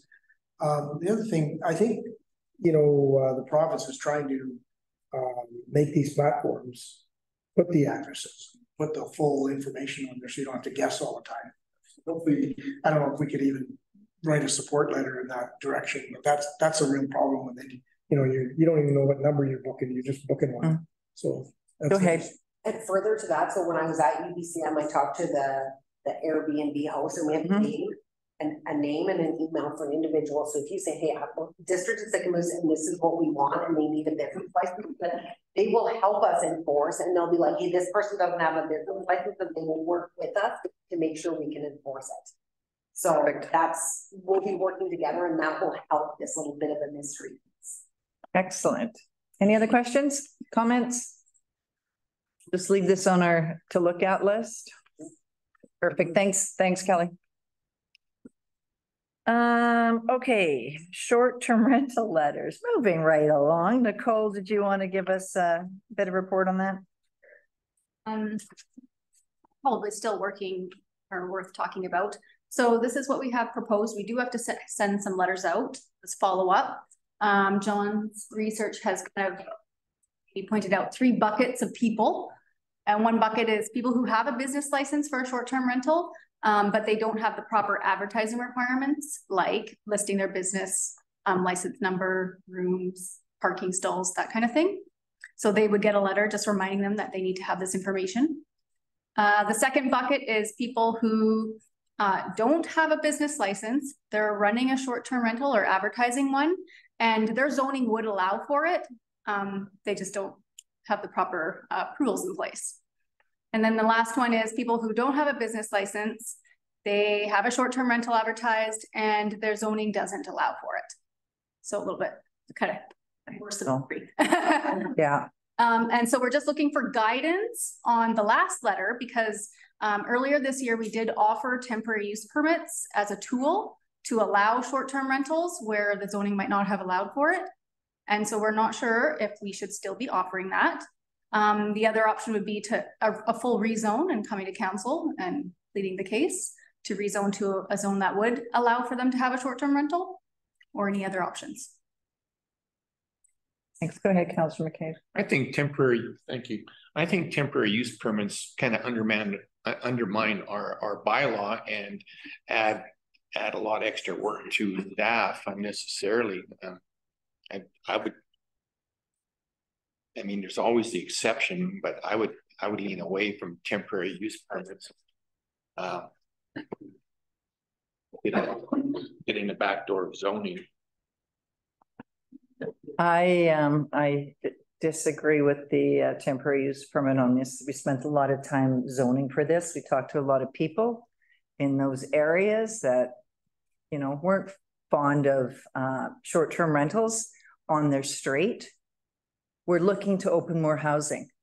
So we need to keep our eye on that. We are looking for long-term rentals and housing solutions. So I think that temporary use permits are not a direction we should go in, and we've already zoned. So why are we rezoning? Why are we opening this up again? We've done it once. This is where you live. It's unfortunate, but it opens up housing. Anyone else have anything they want to add? Councillor Bushel. Chair, I just, you know, when we looked at that temporary use thing, it was an avenue to let council have its discretion if somebody was in a situation, what do you call it, you know, when they financially have an issue, financial issue. Yeah. Yeah. So we introduced that temporary use thing, and we all agreed on it. Now, if we go away from it, how many do we have out there? Do you know? Two. I think. Three. Three that we've allowed, and really it's like, do we want to mention to people, hey, you are required to apply for temporary use permit, or just take any discussion about it out? I feel like we're going backwards here and back to temporary use permits. I mean, temporary use permits are awesome because they were created so you could permit something in a use that was going to add value. What you're doing here is we've already said that value with short-term rentals in that on that street is there isn't any. So we've already gone down that street, so to speak. So, I mean, if we want to give them this year and then not next year, I mean, if we want to give them a grace period, then, but we already have, right? And we've been building this for 2 years already. We've done the zoning. It's been in place. I knew it was coming. It is what it is. I feel it is what it is. Councillor Evans. Yeah, I mostly agree with that temporary use permit, but I almost think that we need something, maybe not included in the letter, but you know, there is a case-by-case basis sometimes on certain things, and so I struggle with completely axing the idea of a temporary use permit, because in some circumstances, I think it would be a good thing to have an option for us to consider a special circumstance. And so I'm kind of waffling a little bit on the TUP, because I do think that, so we approved a couple of them, but one of them was like, I only need 5 years or 3 years, and then I'll be good. I'll transfer it into the long-term housing market. I do totally get and agree with what you're saying, Mayor Anderson, about the Tenancy Act's got to change a little bit to make it something viable for people to turn their homes into long-term, because it's just not fair. Like, I know one guy that just offered his landlord more money because he knew that the taxes had gone up and the interest rates had gone up, and to be fair. And so I don't know, I think maybe leave it out of the letter, and if you have any questions, we're happy to talk to you, kind of thing. But the letter is really good, all the letter, but those are my thoughts. So I just have one comment to that, and that's, so what about the folks on the street that don't want that, and that's why it's rezoned for that? Like, so are we ignoring those folks for the folks that are in a space where they're not allowed short-term? Like, whose side do you pick, right? And we shouldn't pick a side. The rules are the rules. Yeah, well, in my opinion, if I can answer, I think that's when it's case by case. You listen to both sides. The council has to make a call. Councillor Bushel. Yeah, it's not that I don't you know, care if it's a temporary use permit or not. I just want to address the ones we've already given out. We'll have to live under those until they expire or whatever. And, you know, I kind of, you know, it doesn't really matter to me. The way it was put together was included in bylaw 1000. We all voted on it. So now we have to figure out, you know, which way we're gonna go. We all didn't. You didn't? No. I didn't vote on temporary use permits. Oh, I don't think I. If it was part of the bylaw 1000, I voted yes, but I was against the temporary use permit. I was against the temporary use permit, so. It was anyway, CEO Bennett. I just want to clarify, so the temporary use permits have nothing to do with our bylaw. I didn't think so, yeah. 1000 in terms of being able to use it. We legislatively can use a temporary use permit whenever we want to use a temporary use permit. It's just when we don't want to change it. So here's our option. Don't allow it at all. Create a new zone in a residential zone where people are permitted to short-term rental their entire house or get a temporary use permit. So back when this was discussed, I don't know, let's say a year ago, 2 years ago, I'm not quite sure. I think the direction was, okay, well, let's just do temporary use permit case by case. Another option would be an actual rezone, right? So we can easily create a zone that allows it. The individual would have to go through a rezoning process. It'd be a public hearing. Temporary use permit, you do have to notify the neighbors and they come to council. It's not a public hearing, but it is a neighbor notification, or just not allowing it at all. So we still have all those options, and really you don't have to make a decision today on an option. We just want some high level direction while we're sending letters out, and then we're gonna have homeowners that are doing it, which isn't a permitted use in a residential zone. What kind of direction do we give them? You know, we can leave it out of the letter, and these letters will probably take another week or two to get out because we need to clear up our list internally when we send these letters out. So make sure we're. So if they're applying and they're not zoned for it, what do you? The plot. We say you need to yeah. to a zone that allows it. And the zone that allows it is MUR2, C1 to C4, and country residential. Yeah. Right now we don't have a residential zone unless it's a secondary suite, and then we do it. And I do, and back to I want to. We're looking for opening up housing. That's what we're trying to do here. We're trying to, you know, hire a doc at the clinic and open up housing, a house that perhaps you can buy or can rent long term. So we need to keep our eye on that vault as well. Councillor Evans. It's just the reason that I want to keep an option of a case by case is I'm just thinking, okay, let's say there's a person that's a widower. I'm just thinking of a scenario, and it's the only way that they're going to be able to make ends meet. Like, I want to consider that. By someone moving in and having a mortgage helper, or? Well, you know, like, let's say it's in a zone, and anyway, I can't specifically say. Answer it. Through the chair, I think the other thing that we need to be considerate of, and I'm really on the fence about this, because I would just really like everybody to have good rent and housing and all that good stuff. 44%, I believe, Kelly, of our homes in Sycamoose are secondary homes. So we can say, hey, we can force you to not use that as a short-term rental. You can't afford that second or third mortgage. You sell that home. That doesn't mean it's going in the rental pool.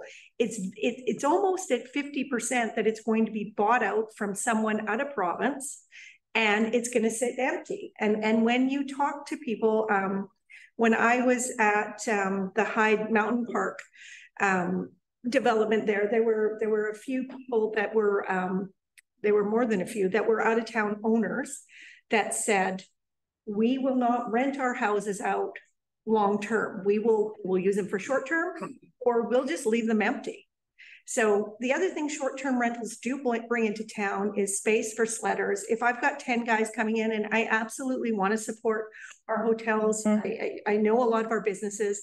If I'm bringing 10 of my family members in, I don't want to be sitting in separate little hotel rooms. We don't have hotels that specifically you know, cater where you can go and have a hot tub and cook dinner and spend a week.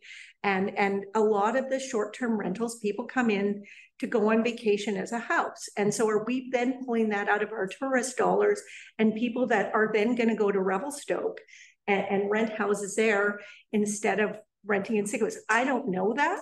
I think it's something that we do need to look at, that when we pull that out of the pool, is that house now going to go into our renting pool? Or is it just going to be sold to someone out of province that's going to leave another empty house in Sycamoose? And if you drive around Sycamoose, especially this time of year, there's a lot of empty houses in the tree streets. Yeah. Just to consider. You don't know what the scenario is going to be, right? But I think that other places have put in no vacancy, a tax, right? A vacancy tax. And we can do that, but we do have 44% of our houses that are secondary in Sycamoose, which is huge, right? That don't have full-time tenants. So it's not people buying groceries, not kids in school, all that good stuff. So let's not lose sight of sometimes when those people get here too, they're bringing all their groceries with them and they're bringing their, you know, so it's hard. It's a hard call. Councillor Bushel. Yeah, just through the chair, you know, the provinces, that's what they're doing. They want to get tough and they want to have long-term rentals. So that's where they want secondary residents, you know, secondary residents, you know, they're going to allow people to do it that have a secondary residence. So, you know, they're still forming this. And I think, you know, I could care, you know, less. I send a letter out without the TUP on it and just see what comes back and see we're working on it with the province kind of thing, you know, like the province isn't gonna, they haven't made this legislation yet, but it's coming. And once we know what they're doing, we can decide then. We still got some homework to do. Yeah, stay ahead of the curve. Councillor McCabe. Yeah, I agree with Councillor Bushel. The TUP, the temporary use permit, is there to use, whether it's mentioned in the letter or not. I think in this third bucket here, where there's not the proper zoning and no business license, I mean, you send them a letter and down. You're not zoned for it. You don't have a business license, you know. So their option is to apply for rezoning and get a business license, comply. Temporary use permit is always there, just like Bob said, just for a one-off and a case by case. But I don't think we should encourage its use. It's a wild card in bureaucracy. It's the trump card, and you know, to get through around the back door. It shouldn't be used to undermine our policy. Yeah, I agree. Okay, you have enough? Yeah, I think back direction. Okay. Letters out, don't encourage the use of temporary use permits, and we'll go from there. Excellent. Thank you very much. Thanks, Nicole. Okay, Daryl. Moving right along, operation manager, verbal update.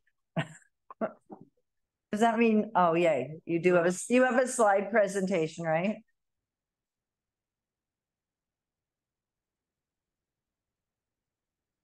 They're right here. Sorry, sir. Oh.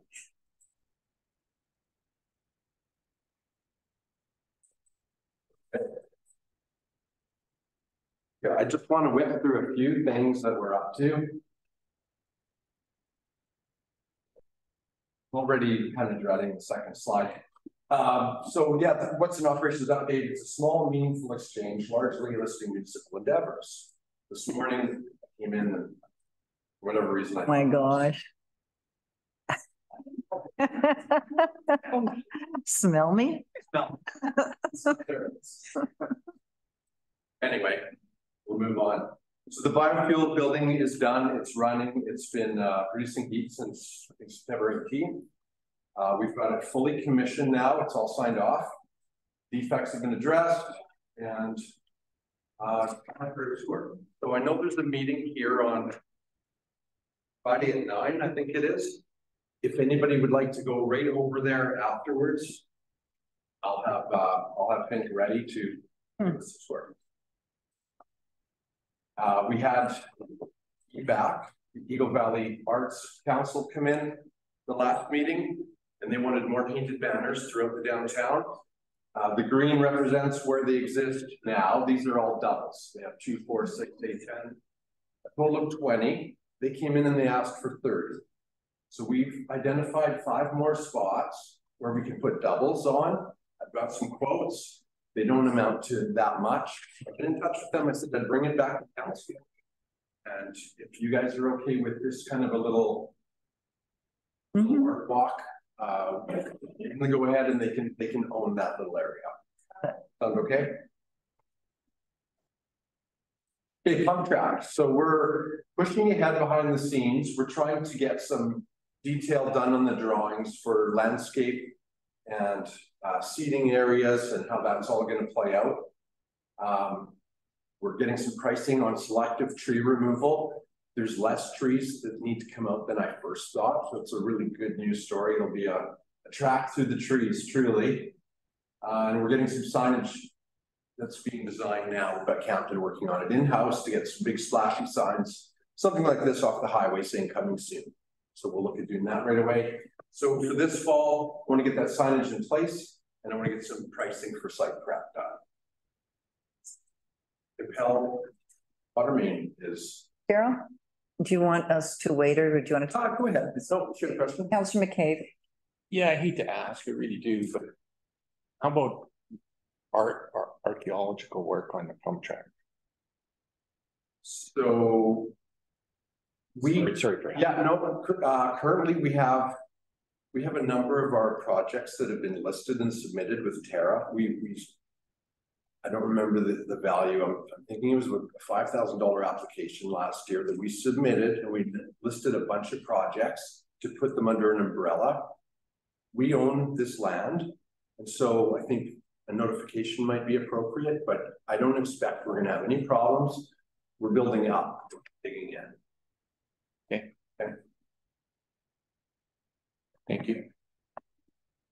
Keep your mic handy. We're doing Compel now. So the Compel water main, there's 27 tie-ins, there's 27 different scenarios, situations. We're working through them one at a time. We're in the process now. It's been paved. They're still out there today paving and prepping driveways. So we're doing all those tie-ins.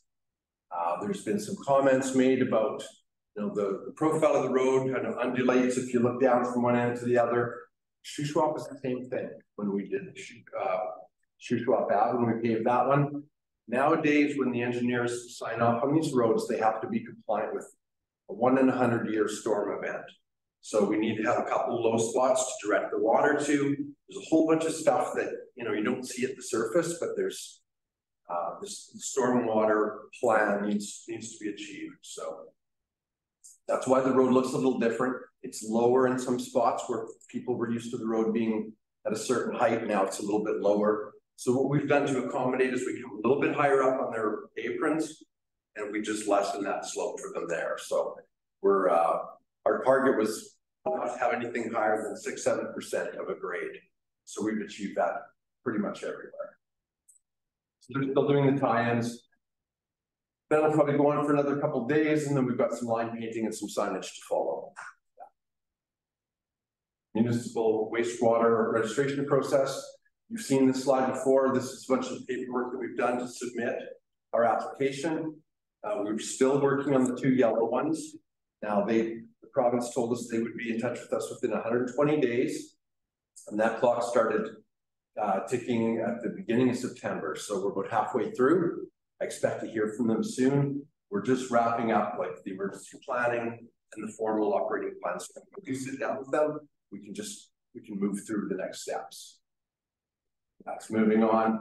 LED street light. I don't know if you've seen some work being done on this on the ornamentals throughout town. Good trivia question. We have 381 of our own street lights in town. We were aiming to get 85 converted this year, which was 50 downtown and I guess another 35 up on Bayview. So we've got them all in place, except there's 19 on Bayview that we're waiting for parts to finish that off. That'll bring us to 166 of 381. So this is a multi-year project, but we're moving ahead. There's Bayview. I know it looks sporadic. We're waiting for parts and we'll get that cleaned up. They'll all be blue. DCC bylaw, we're obviously been working at trying to update that. We've got an open house plan. The advertisements are going out this week in the paper. Yeah, so 4 to 6:30, November 1st, refreshments will be here. Try that. This is some other stuff that we're working on. I've got an expression of interest for some of the parking lots for the snow clearing throughout town. So when our guys come in at 5:30 in the morning and start getting on the roads and getting them cleared, there's certain parking lots that need to be done before people get to work. So we've typically contracted those out. It's just been a long time since we put them out to market, got some prices and did it properly. So that's out now. We're getting some input on that.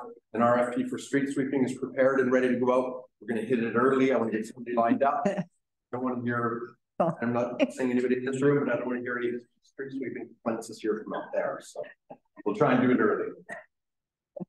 Surveying for Riverside Phase 1, which is actually Phase 2 of this greater project we're on. That's starting right away.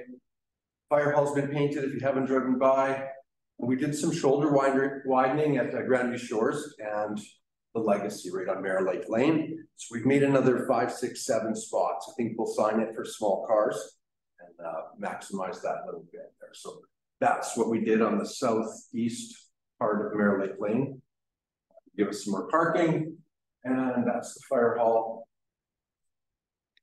And so it's good. If that ever happens, we're covered. Okay, and a few other things going on. The guys are really busy just with the transition of seasons. We've got new tarps put onto our sheds, winterizing bathrooms, irrigation blowouts, prepping equipment, all kinds of winter operations we're getting ready for. They're busy with tree work and road patching, doing all the cuts from earlier this year. And then a bunch of miscellaneous projects like Mare Lake Lane that I showed you. Montcalm did some ditching, done some display boards in the museum if you wouldn't see those. And we should be finished hydrant servicing for the year, I think today. And the sanitary flushing finished yesterday.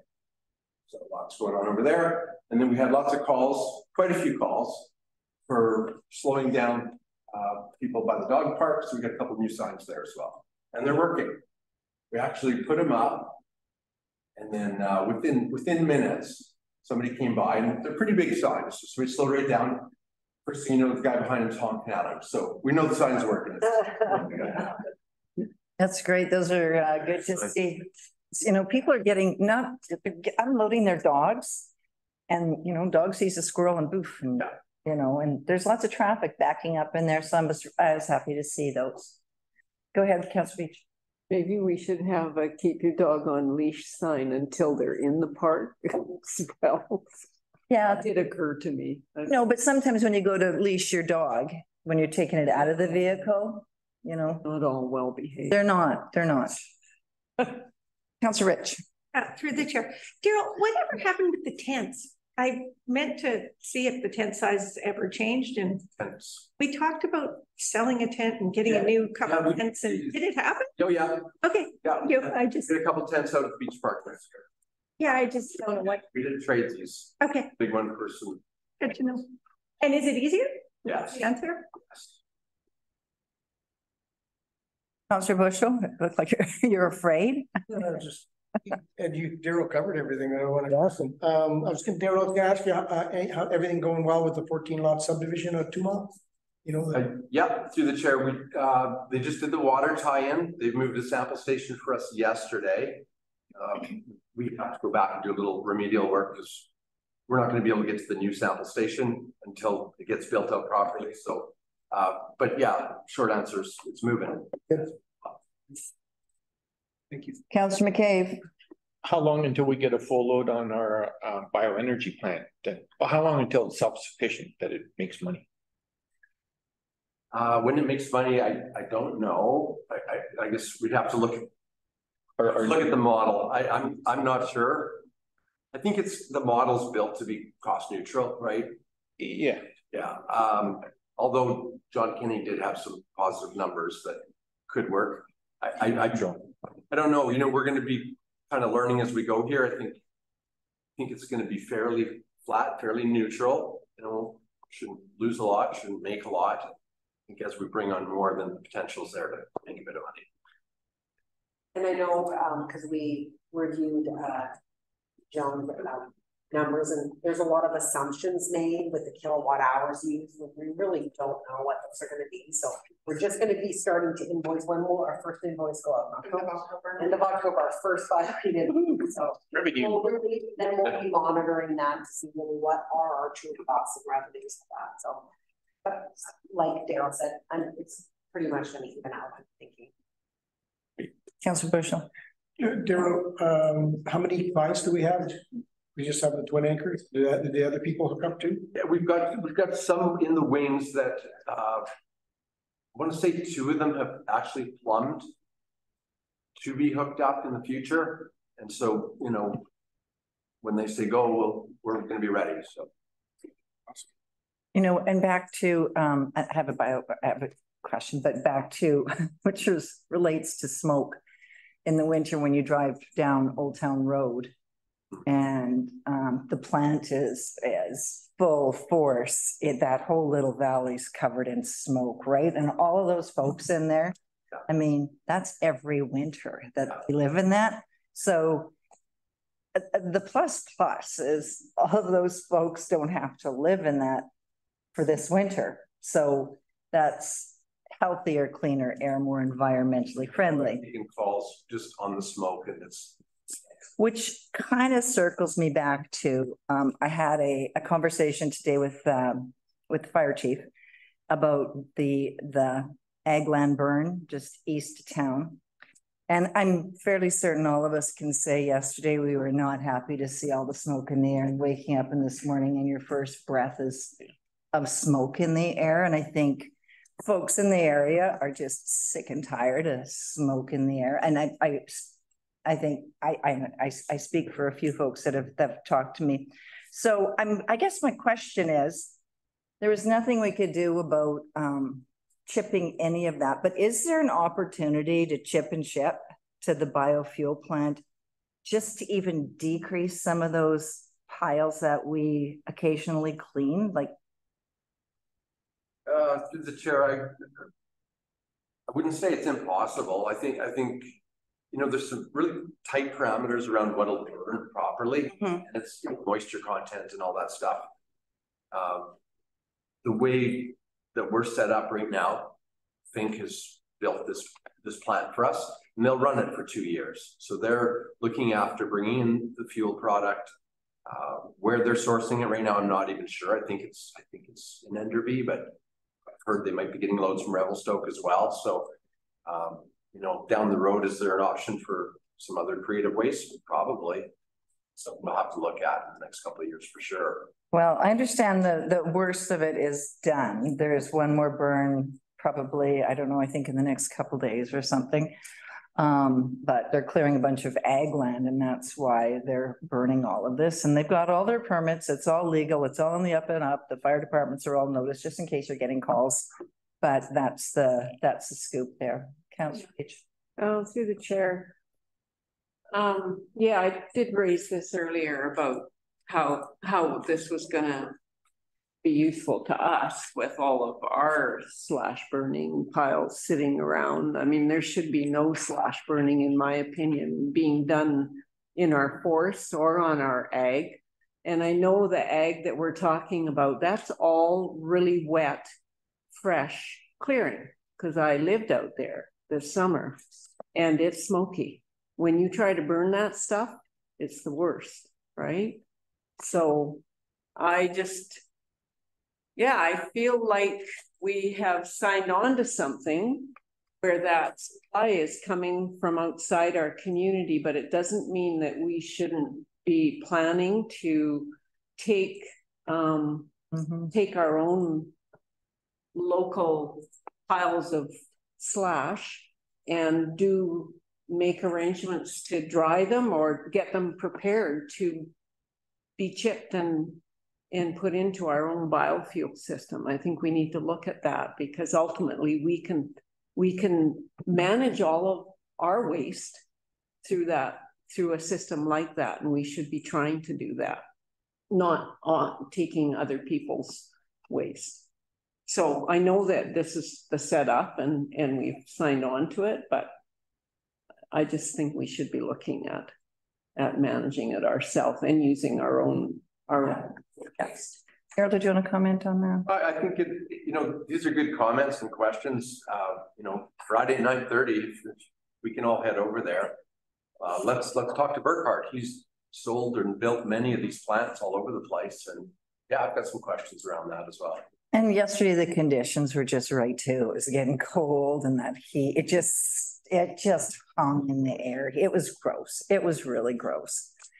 Anyway, okay. Any other questions, comments? Thanks, Daryl.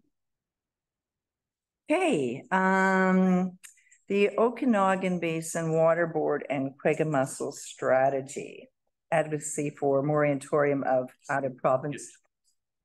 Pardon? Did I skip one? Oh, housing and commercial development update. Sorry, Kelly. Oh, no, that's all good. Oh, thank you. Thank you. I didn't realize I skipped that. That's okay. It's a really quick update. I just wanted to give council an update so we're all on the same page as we navigate through this exciting project. So at the October 11th council meeting, we awarded our expression of interest to WCPG Construction Limited for a commercial mixed use building over on our Main Street properties. So I since then informed them. They were very excited about it. They subsequently phoned me back saying, we were looking at our financial modeling and we were not sure if the townhouses are going to pencil out. So they then left it for the last week and they've been working on it. And then this morning I got a call hot off the press. So this is what they have told me as of this morning at 9:30. So they have worked through multiple different scenarios because for them, they have to make sure that they're able to obtain financing for it. In all the scenarios, the townhouses bring it down. So for now, they remove the townhouses from the scenario. They're looking at a potential 5 to 6 story unit with commercial on the bottom, remaining commercial on the bottom. So that would be 89 or 59 units. No parking variance would be required. So their concern between the two is, would 59 units be able to be absorbed? I think so, is my answer. I was fairly confident with that, but that's their concern. So these are what they're thinking of. And then they were also looking at the mix between the 1 and 2 bedrooms. In their proposal, it was majority 2 bedrooms, less 1 bedroom. So we discussed maybe we do 50-50, half 1s, half 2s. So they're flexible with that and really what the community needs. What they've done in lieu of townhouses on the site, and I have not seen the site plan, they just wanted to give a verbal update to the direction that they're thinking of going. So, and they're going to do something more concrete. They said at some point next week. They're looking at adding, so they're really doing the research. So they've been phoning around to realtors and other around town. So what they're thinking of doing is adding 15 single car garages in the back, kind of in like a U. There's demand here in Sicamous for garages, so that somebody would have the option in a unit to rent a garage. In addition, they are adding a area with what they're calling a little space with a dog run in it. It's got a little gravel area, and they've done in other areas that's quite popular, and a little fire hydrant, for the dogs, a little dog run, little patch of green space with some benches. So they're wanting to add that in there, as well as they're going to add, whether it's in there or in a little separate area, 20 to 40 storage lockers for the rental units, 6 by 8, not quite sure exactly what it's going to look like. So there would be an option for a rental person. So they're planning on doing little storage units in each building, in each unit. But if you needed additional space, you could rent a storage locker. And I know from having long-term rentals, things that a long-term renter, that's somebody's house, right? Where do you put your winter tires? Right? There's things that, if you don't have a house in that outdoor space, that those storage lockers are. So I liked what they had to say. I think there are tweaks on their plan. I mean, ideally, would we love some townhouses on there? Yes. But if it's not going to financially work to make this project viable, I like some of the other options that they're looking at to make sure that the space is functioning the, you know, so it's serving the community and the needs within the people using it, but they're able to also numbers pencil out. So that's what they've told me. I'm gonna get some updated information from them next week. So I'm sure I'll have another update for you at our next council meeting. This was just a preliminary FYI, so I'm just sharing that with council. I don't want there to be any surprises as we're stick handling this.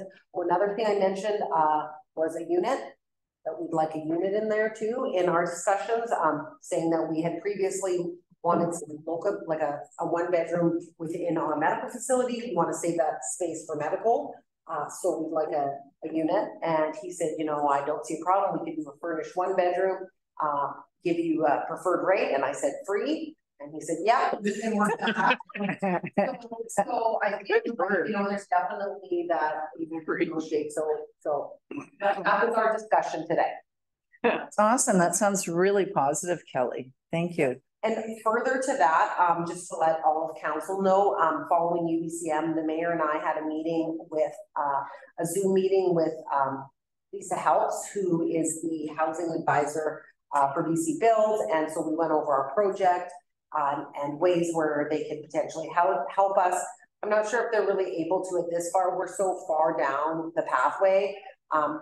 They're not necessarily offering any magical incentives, but I think they're actually learning from us. And what they would do is actually provide support for another local government who's going through it. And they said they would help us potentially navigate and stick handle any deal that we had and be a second set of eyes to look at their pro formas and so on. So, yeah. But I mean, it was a good connection and it definitely gets us out on the map. They were very impressed, I would say. Yeah, and I have to agree with Kelly on that. Again, here we are, we're little trendsetters. So we've already taken the steps to what their program is going to look like, but they do have some resources and perhaps can throw some nuggets our way down the road. Councillor Beach. Yeah, through the chair, I really like the dog run idea because I think it's important that all these people be able to have their dogs. And I know my daughter's in a condo that's like that in West Kelowna, and they have this little fenced in area where people can take their dogs out to do their business, and it works very, very well. And everybody and all sizes of dogs are throughout this condo. It's very, very nice. Councillor McCabe? Yeah, the same thing. I think that's a good idea for the carports or garages. User pay kind of setup. If you need it, then it's right there. You don't have to go down Riverside to find a storage unit or something. It's right there. And lockers too. Most tire places let you store their tires at the tire shop these days, and so I do that. It's more convenient for Eagle Valley Transportation. I don't have to move tires around. But for seasonal stuff like skis in the winter and paddle boards in the summer, and you know, I know quite a few people that use additional locker storage for their seasonal toys and stuff, because you just don't have that room in the units. Yeah. So I think they've done some really good research, and I think they're reflecting what are the current needs. If that's your home and you have limited space, and if you want more, yeah. A little bit more for it. That's exactly it. No, it's great. Councillor Rich. Through the chair, I think it's great that they're making it pet friendly by putting that in. I think that's huge for everybody. And it sounds like that they're being really progressive about it, that we're going to be moving forward and just kind of getting people to think a different way on what housing is in Sycamore, but still accommodating their staff and their families and their pets, and that you can have it all. You know, it maybe not going to be a 3-bedroom house with a white picket fence on 2.3 acres, but I think they're doing a really good job. I think it's really good. Anyone else? I like the smaller footprint. I think that, you know, going up is a good idea. Basic densification. You know, you look at cities right now who are like, for example, I don't know who was talking to you about Calgary and how Calgary has such low density, you know, doesn't have densification. They've got this great big footprint and they're growing out to, you know, all the surrounding towns. So no, it's good. It's good. I love it. I love what they're doing so far. It sounds really good. Awesome. Thank you. Anyone else? No, and any feedback along the way, we're just taking it day by day and seeing the best we can. And I feel like it's really exciting in the Valley, and just an update on that. So all the documents for the title change and the subdivision have been sent to land titles. So we're just waiting for them to officially do all their paperwork, so the title will actually transfer, but all the paperwork has been done. Project, this project in this upcoming year, there's going to be and the healing center, there's going to be a lot of activity on our main street. So that's very exciting. Very exciting. Positive and negative. Yeah. Yeah. No, I think that's very positive. You know, we're looking at two things that two huge things: housing. We're addressing housing and healthcare. We're steering the ship. We're steering the ship. Go ahead, Councillor McCabe.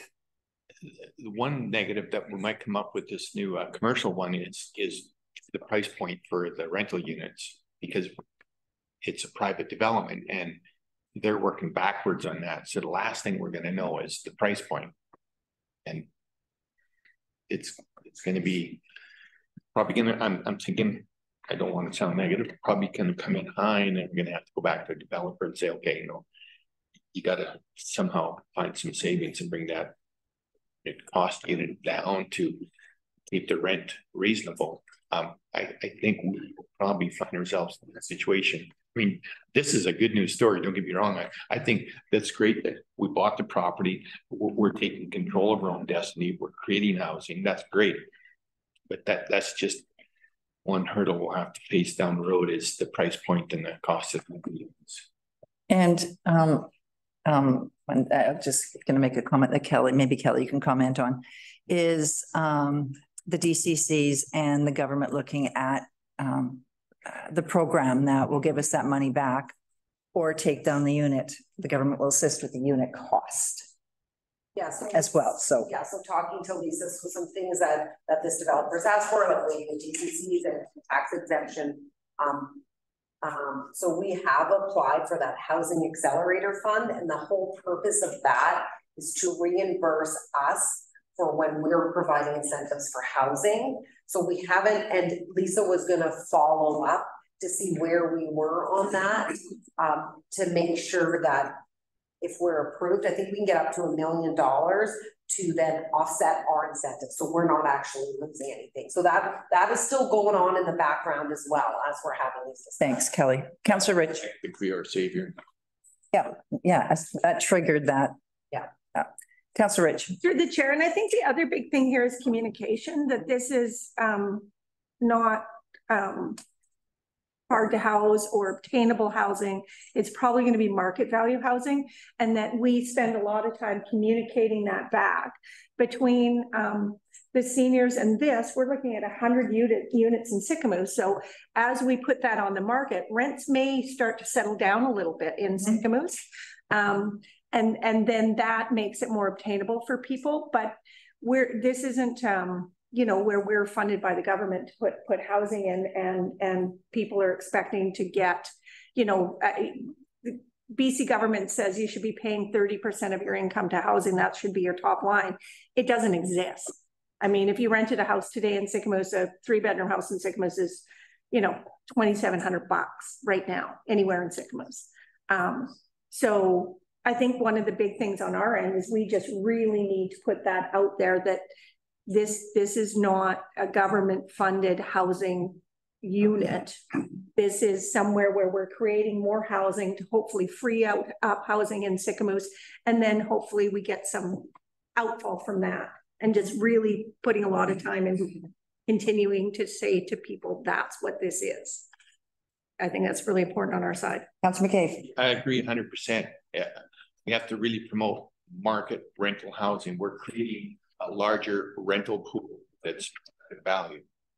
Long-term rentals, right? Yeah. Yeah. Long-term. I think once we have a preliminary site plan that we can high level agree to, then I think we'll start to put it out there. And we're really close. Yeah, awesome. Great. Yeah. Excellent. Okay. Yes, and I was at the CSRD a board meeting last week, and for those of you that haven't heard, Hyde Resort has also been approved. Their bylaw passed, bylaw amendment, OCP amendment and bylaws.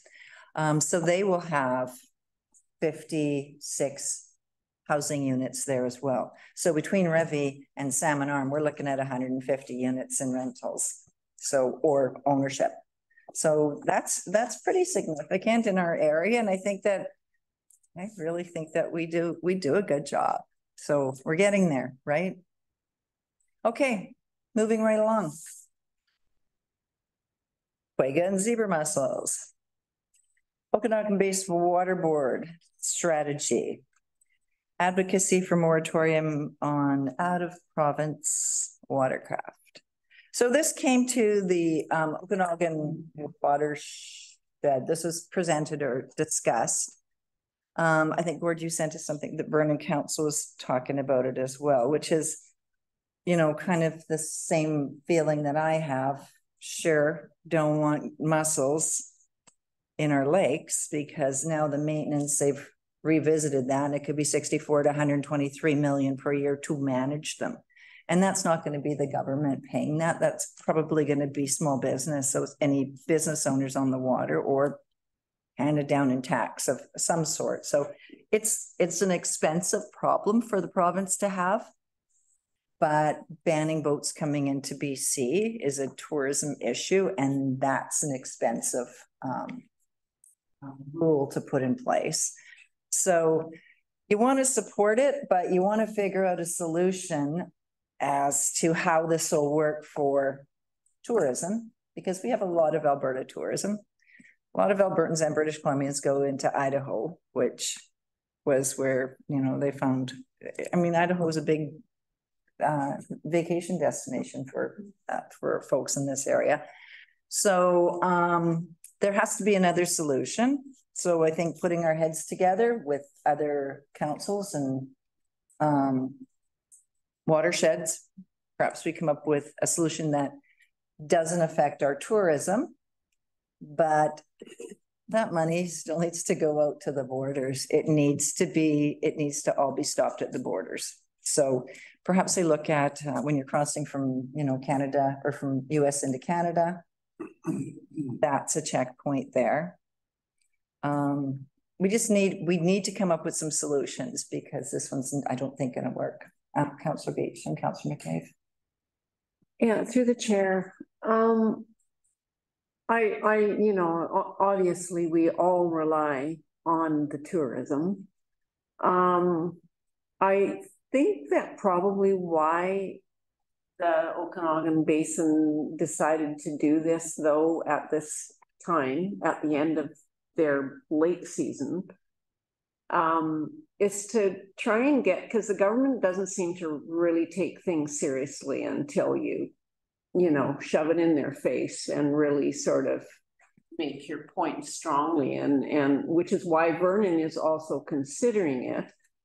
And I honestly think we should consider it. It's not forever, but I think to get the kind of financial support we need to protect the lake, to get the number of stations that we need to monitor,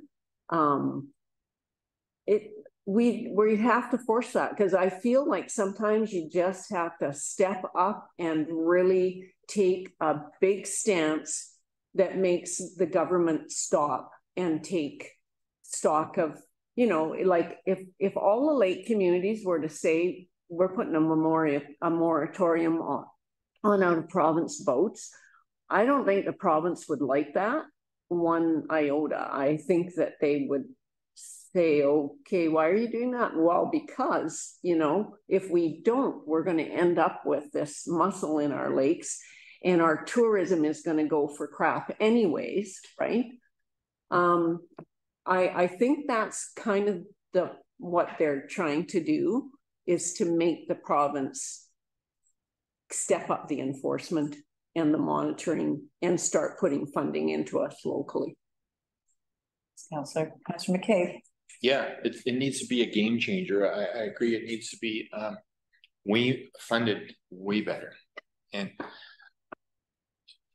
at a local level, at the provincial borders and international borders. They shouldn't be able to cross the border unless they have a permit. And you slap a sticker in the back of the boat that says it's been inspected for clean, drain, and dry.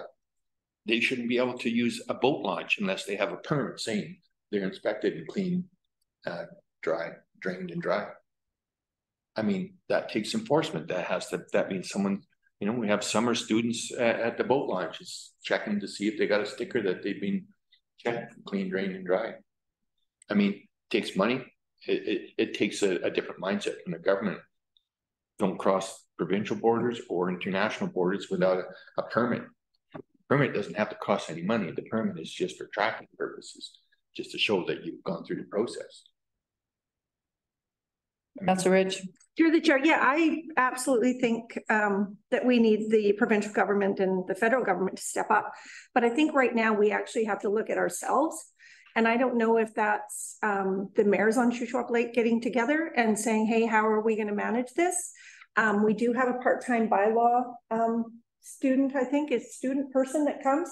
Is that, we got finance coming up. Is that something where we want to go to a full-time student that is monitoring our boat launches, and that we ask our other communities on Shuswap to please put the money in? I don't know what our student costs us for the summer, but that we have, especially at our big boat launches at Old Town and at the thing, we've got a student handing out stuff, not so much tickets, but making awareness and saying, hey, this is our lake. And at least, I mean, it would be fabulous if we could get other communities to step up and say, you know, we're all going to commit to protecting the lake, and this is pretty scary.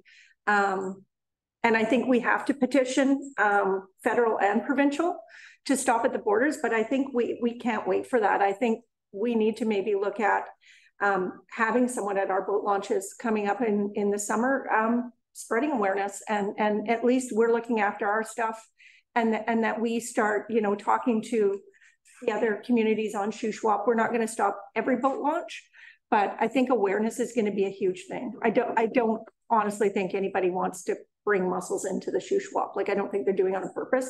I think it's just lack of education. And I think it's pretty obvious. I drive back and forth to Calgary all the time. That station's closed all the time, and it says you must stop, and there's nobody standing on the highway to stop you, right? So I would really like to see Sycamores kind of step up, and we talk about being leaders in something. This is definitely something that we could be leaders in. We have been advocating for 10 years. Like, we have been leaders, and through resolution, we have moved a lot of stuff. So this is, yeah. And we do have, CSIS comes down to the boat launch all the time, and they do inspections. They do educational handout there. They have a monitoring station at Old Town Bay.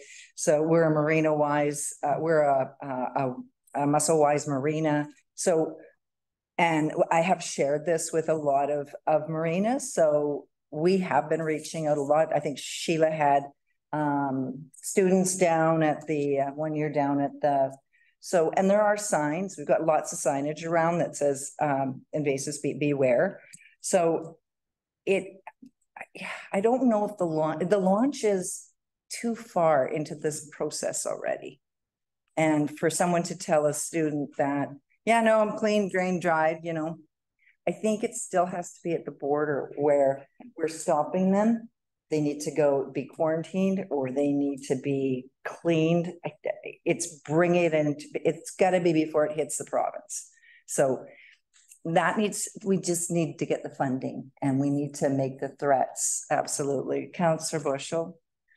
Yeah, that's a tough one. I did a lot of homework on the Snake River one, and it's at Twin Falls, and it's like 30 kilometers of the 30 miles of the rivers, and now infested with the regular mussel. And then started looking at all the other lakes in the west. So like, even, and I didn't even know this, but Lake Mead is it's taken over Lake Mead. And they say it's not a matter of when or if it's going to happen, but it's not just the U.S. boats. It's the Manitoba boats. Yeah, Manitoba. Yeah, absolutely. And I mean, it's something that we have to educate our businesses down. And you know, I know they're in business to, you know, make money and bring boats, but pretty soon I mean, it's gonna be here and we just have to, we somehow gotta lobby the government as municipalities of this lake and Okanagan Lake, and just, they need more funding. They need more policing at not only the provincial border, but also the US border as well. You can't just do the US border, because I think that Okanagan one is just the US border. It's saying, they're saying out of province, but then if you read a couple of the articles, they're talking about borders. So I'm not sure, are they talking? But the problem, and I'll get to how I know that, Bob, you have your hand up.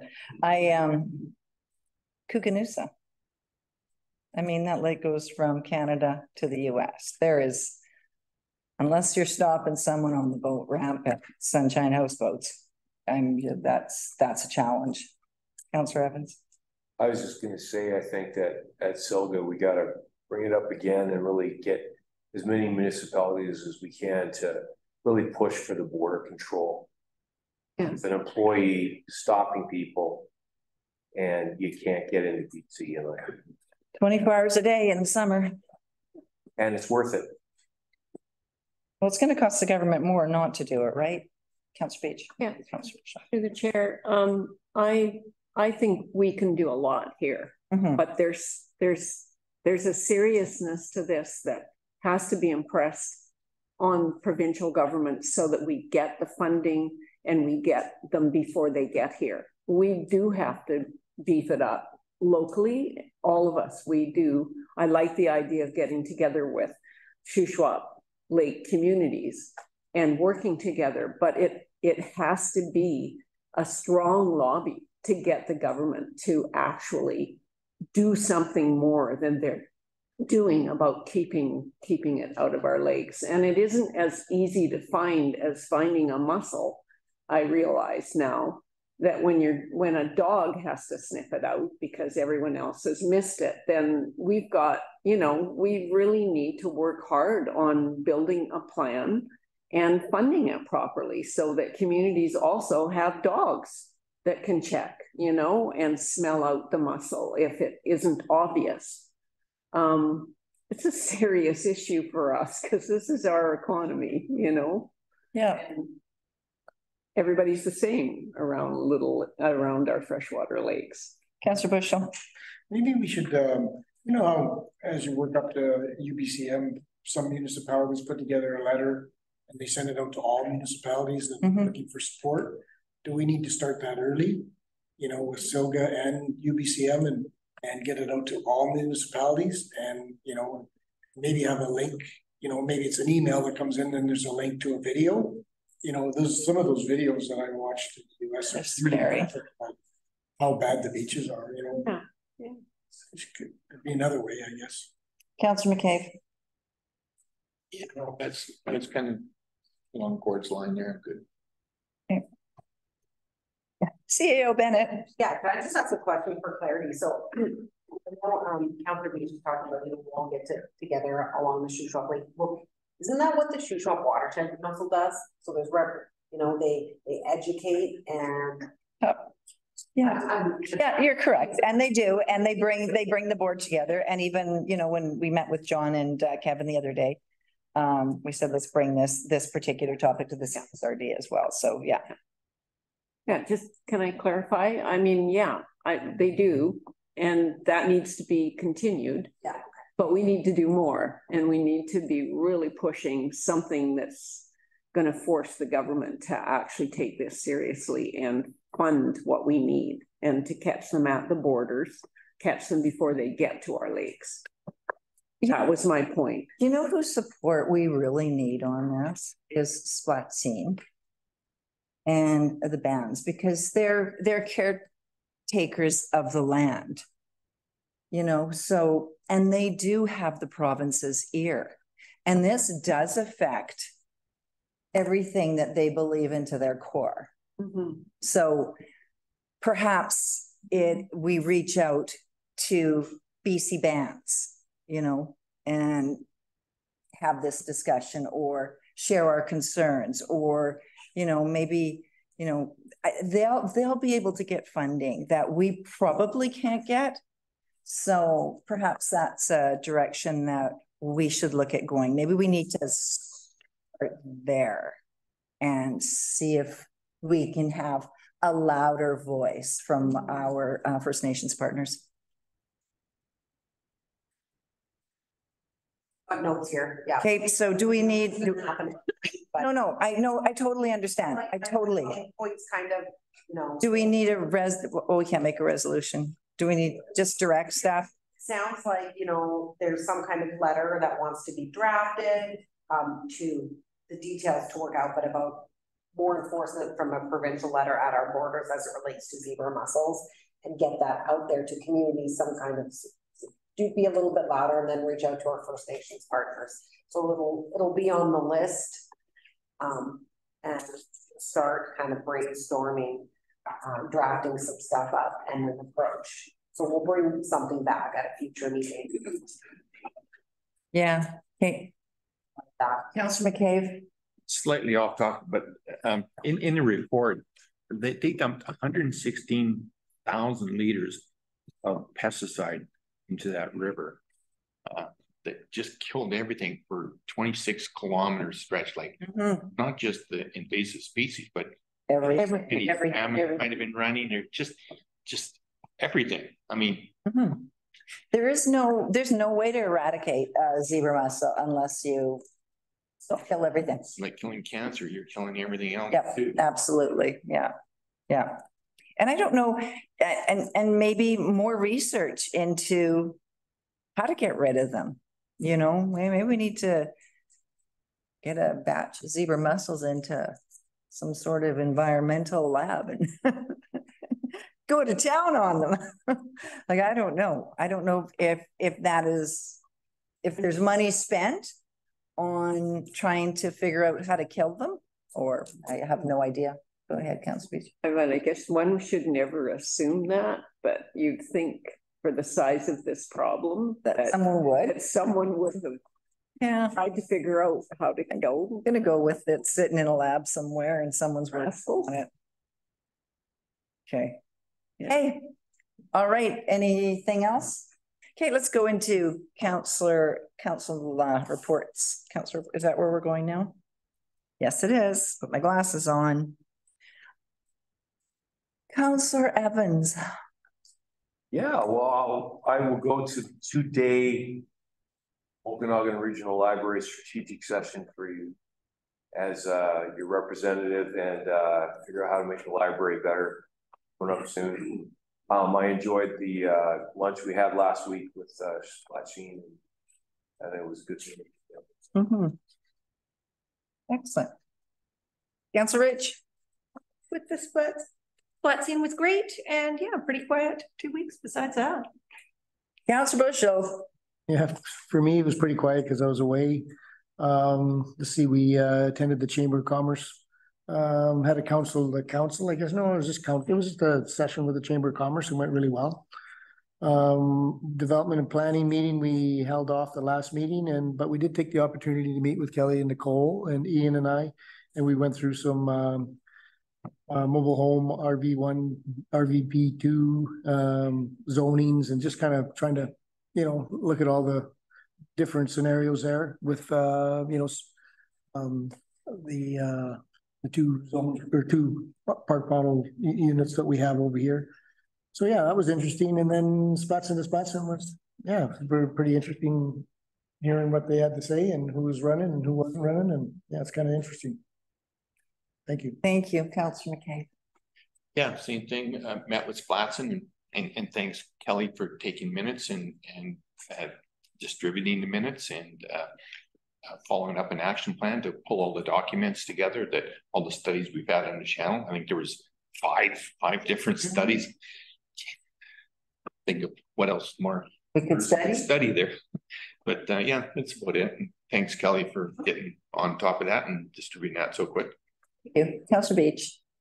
Yeah, I guess in that period of time, I'd have to say that, celebrating the 30th year of Eagle Valley Community Support Society occupied a big chunk of my attention, and was really cool because I got to go back and see how the District of Sicamous has partnered with us from the beginning, from the very beginning, which I didn't actually know until I start to look back at that. So that was good. And then I, of course, did the council to council and just also attended the, and that was great. I also attended the Essie's Place workshop, which was the LGBTQ, and learned a lot there as well, that for this community, I think. And that's it. Thanks. Is Ian online? No. Okay.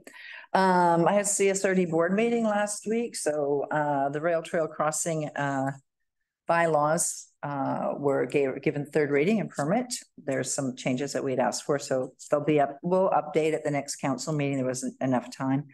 Also, the recycle return has 3 more as a 3-year term in Sicamous. So that was a recommendation.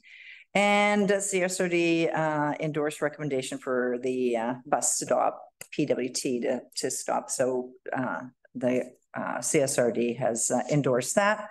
So that's positive. And the Hyde Resort was also on the agenda, and we've already discussed that. Yes, and Lisa from BC Bells, Kelly and I met with her. So there are some nuggets there, maybe some resource people that we can draw from to look at the contract.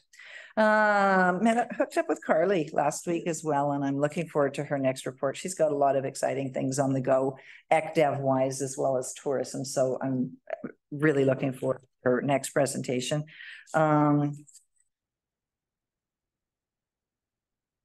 Kelly and I met with CSRD and CEO chair, CSRD CEO and chair yesterday.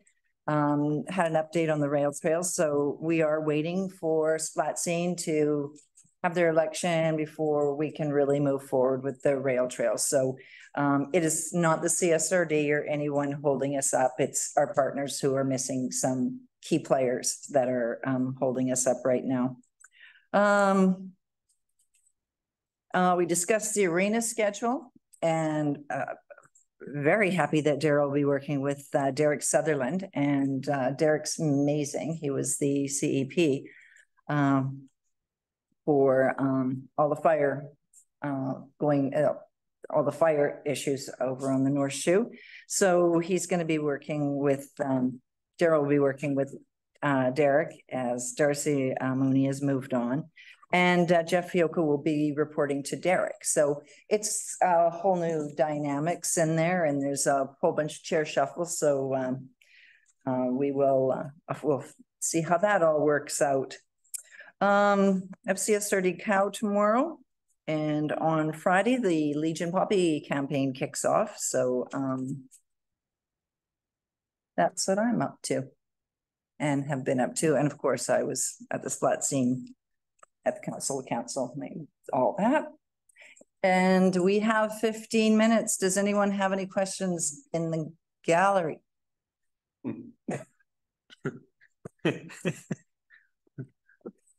Anybody online? Is Deb online? Deb usually has a question. She's online, but I don't see her hand. Okay. Anyone's hand up? Going once, going twice. Okay, we are going to recommendation that the committee of the whole meeting for October 25th, 2023 be adjourned at 3:23. Could I get a mover? Councillor Bushel, Councillor Rich, all in favor? You're adjourned. We'll see you guys at 5.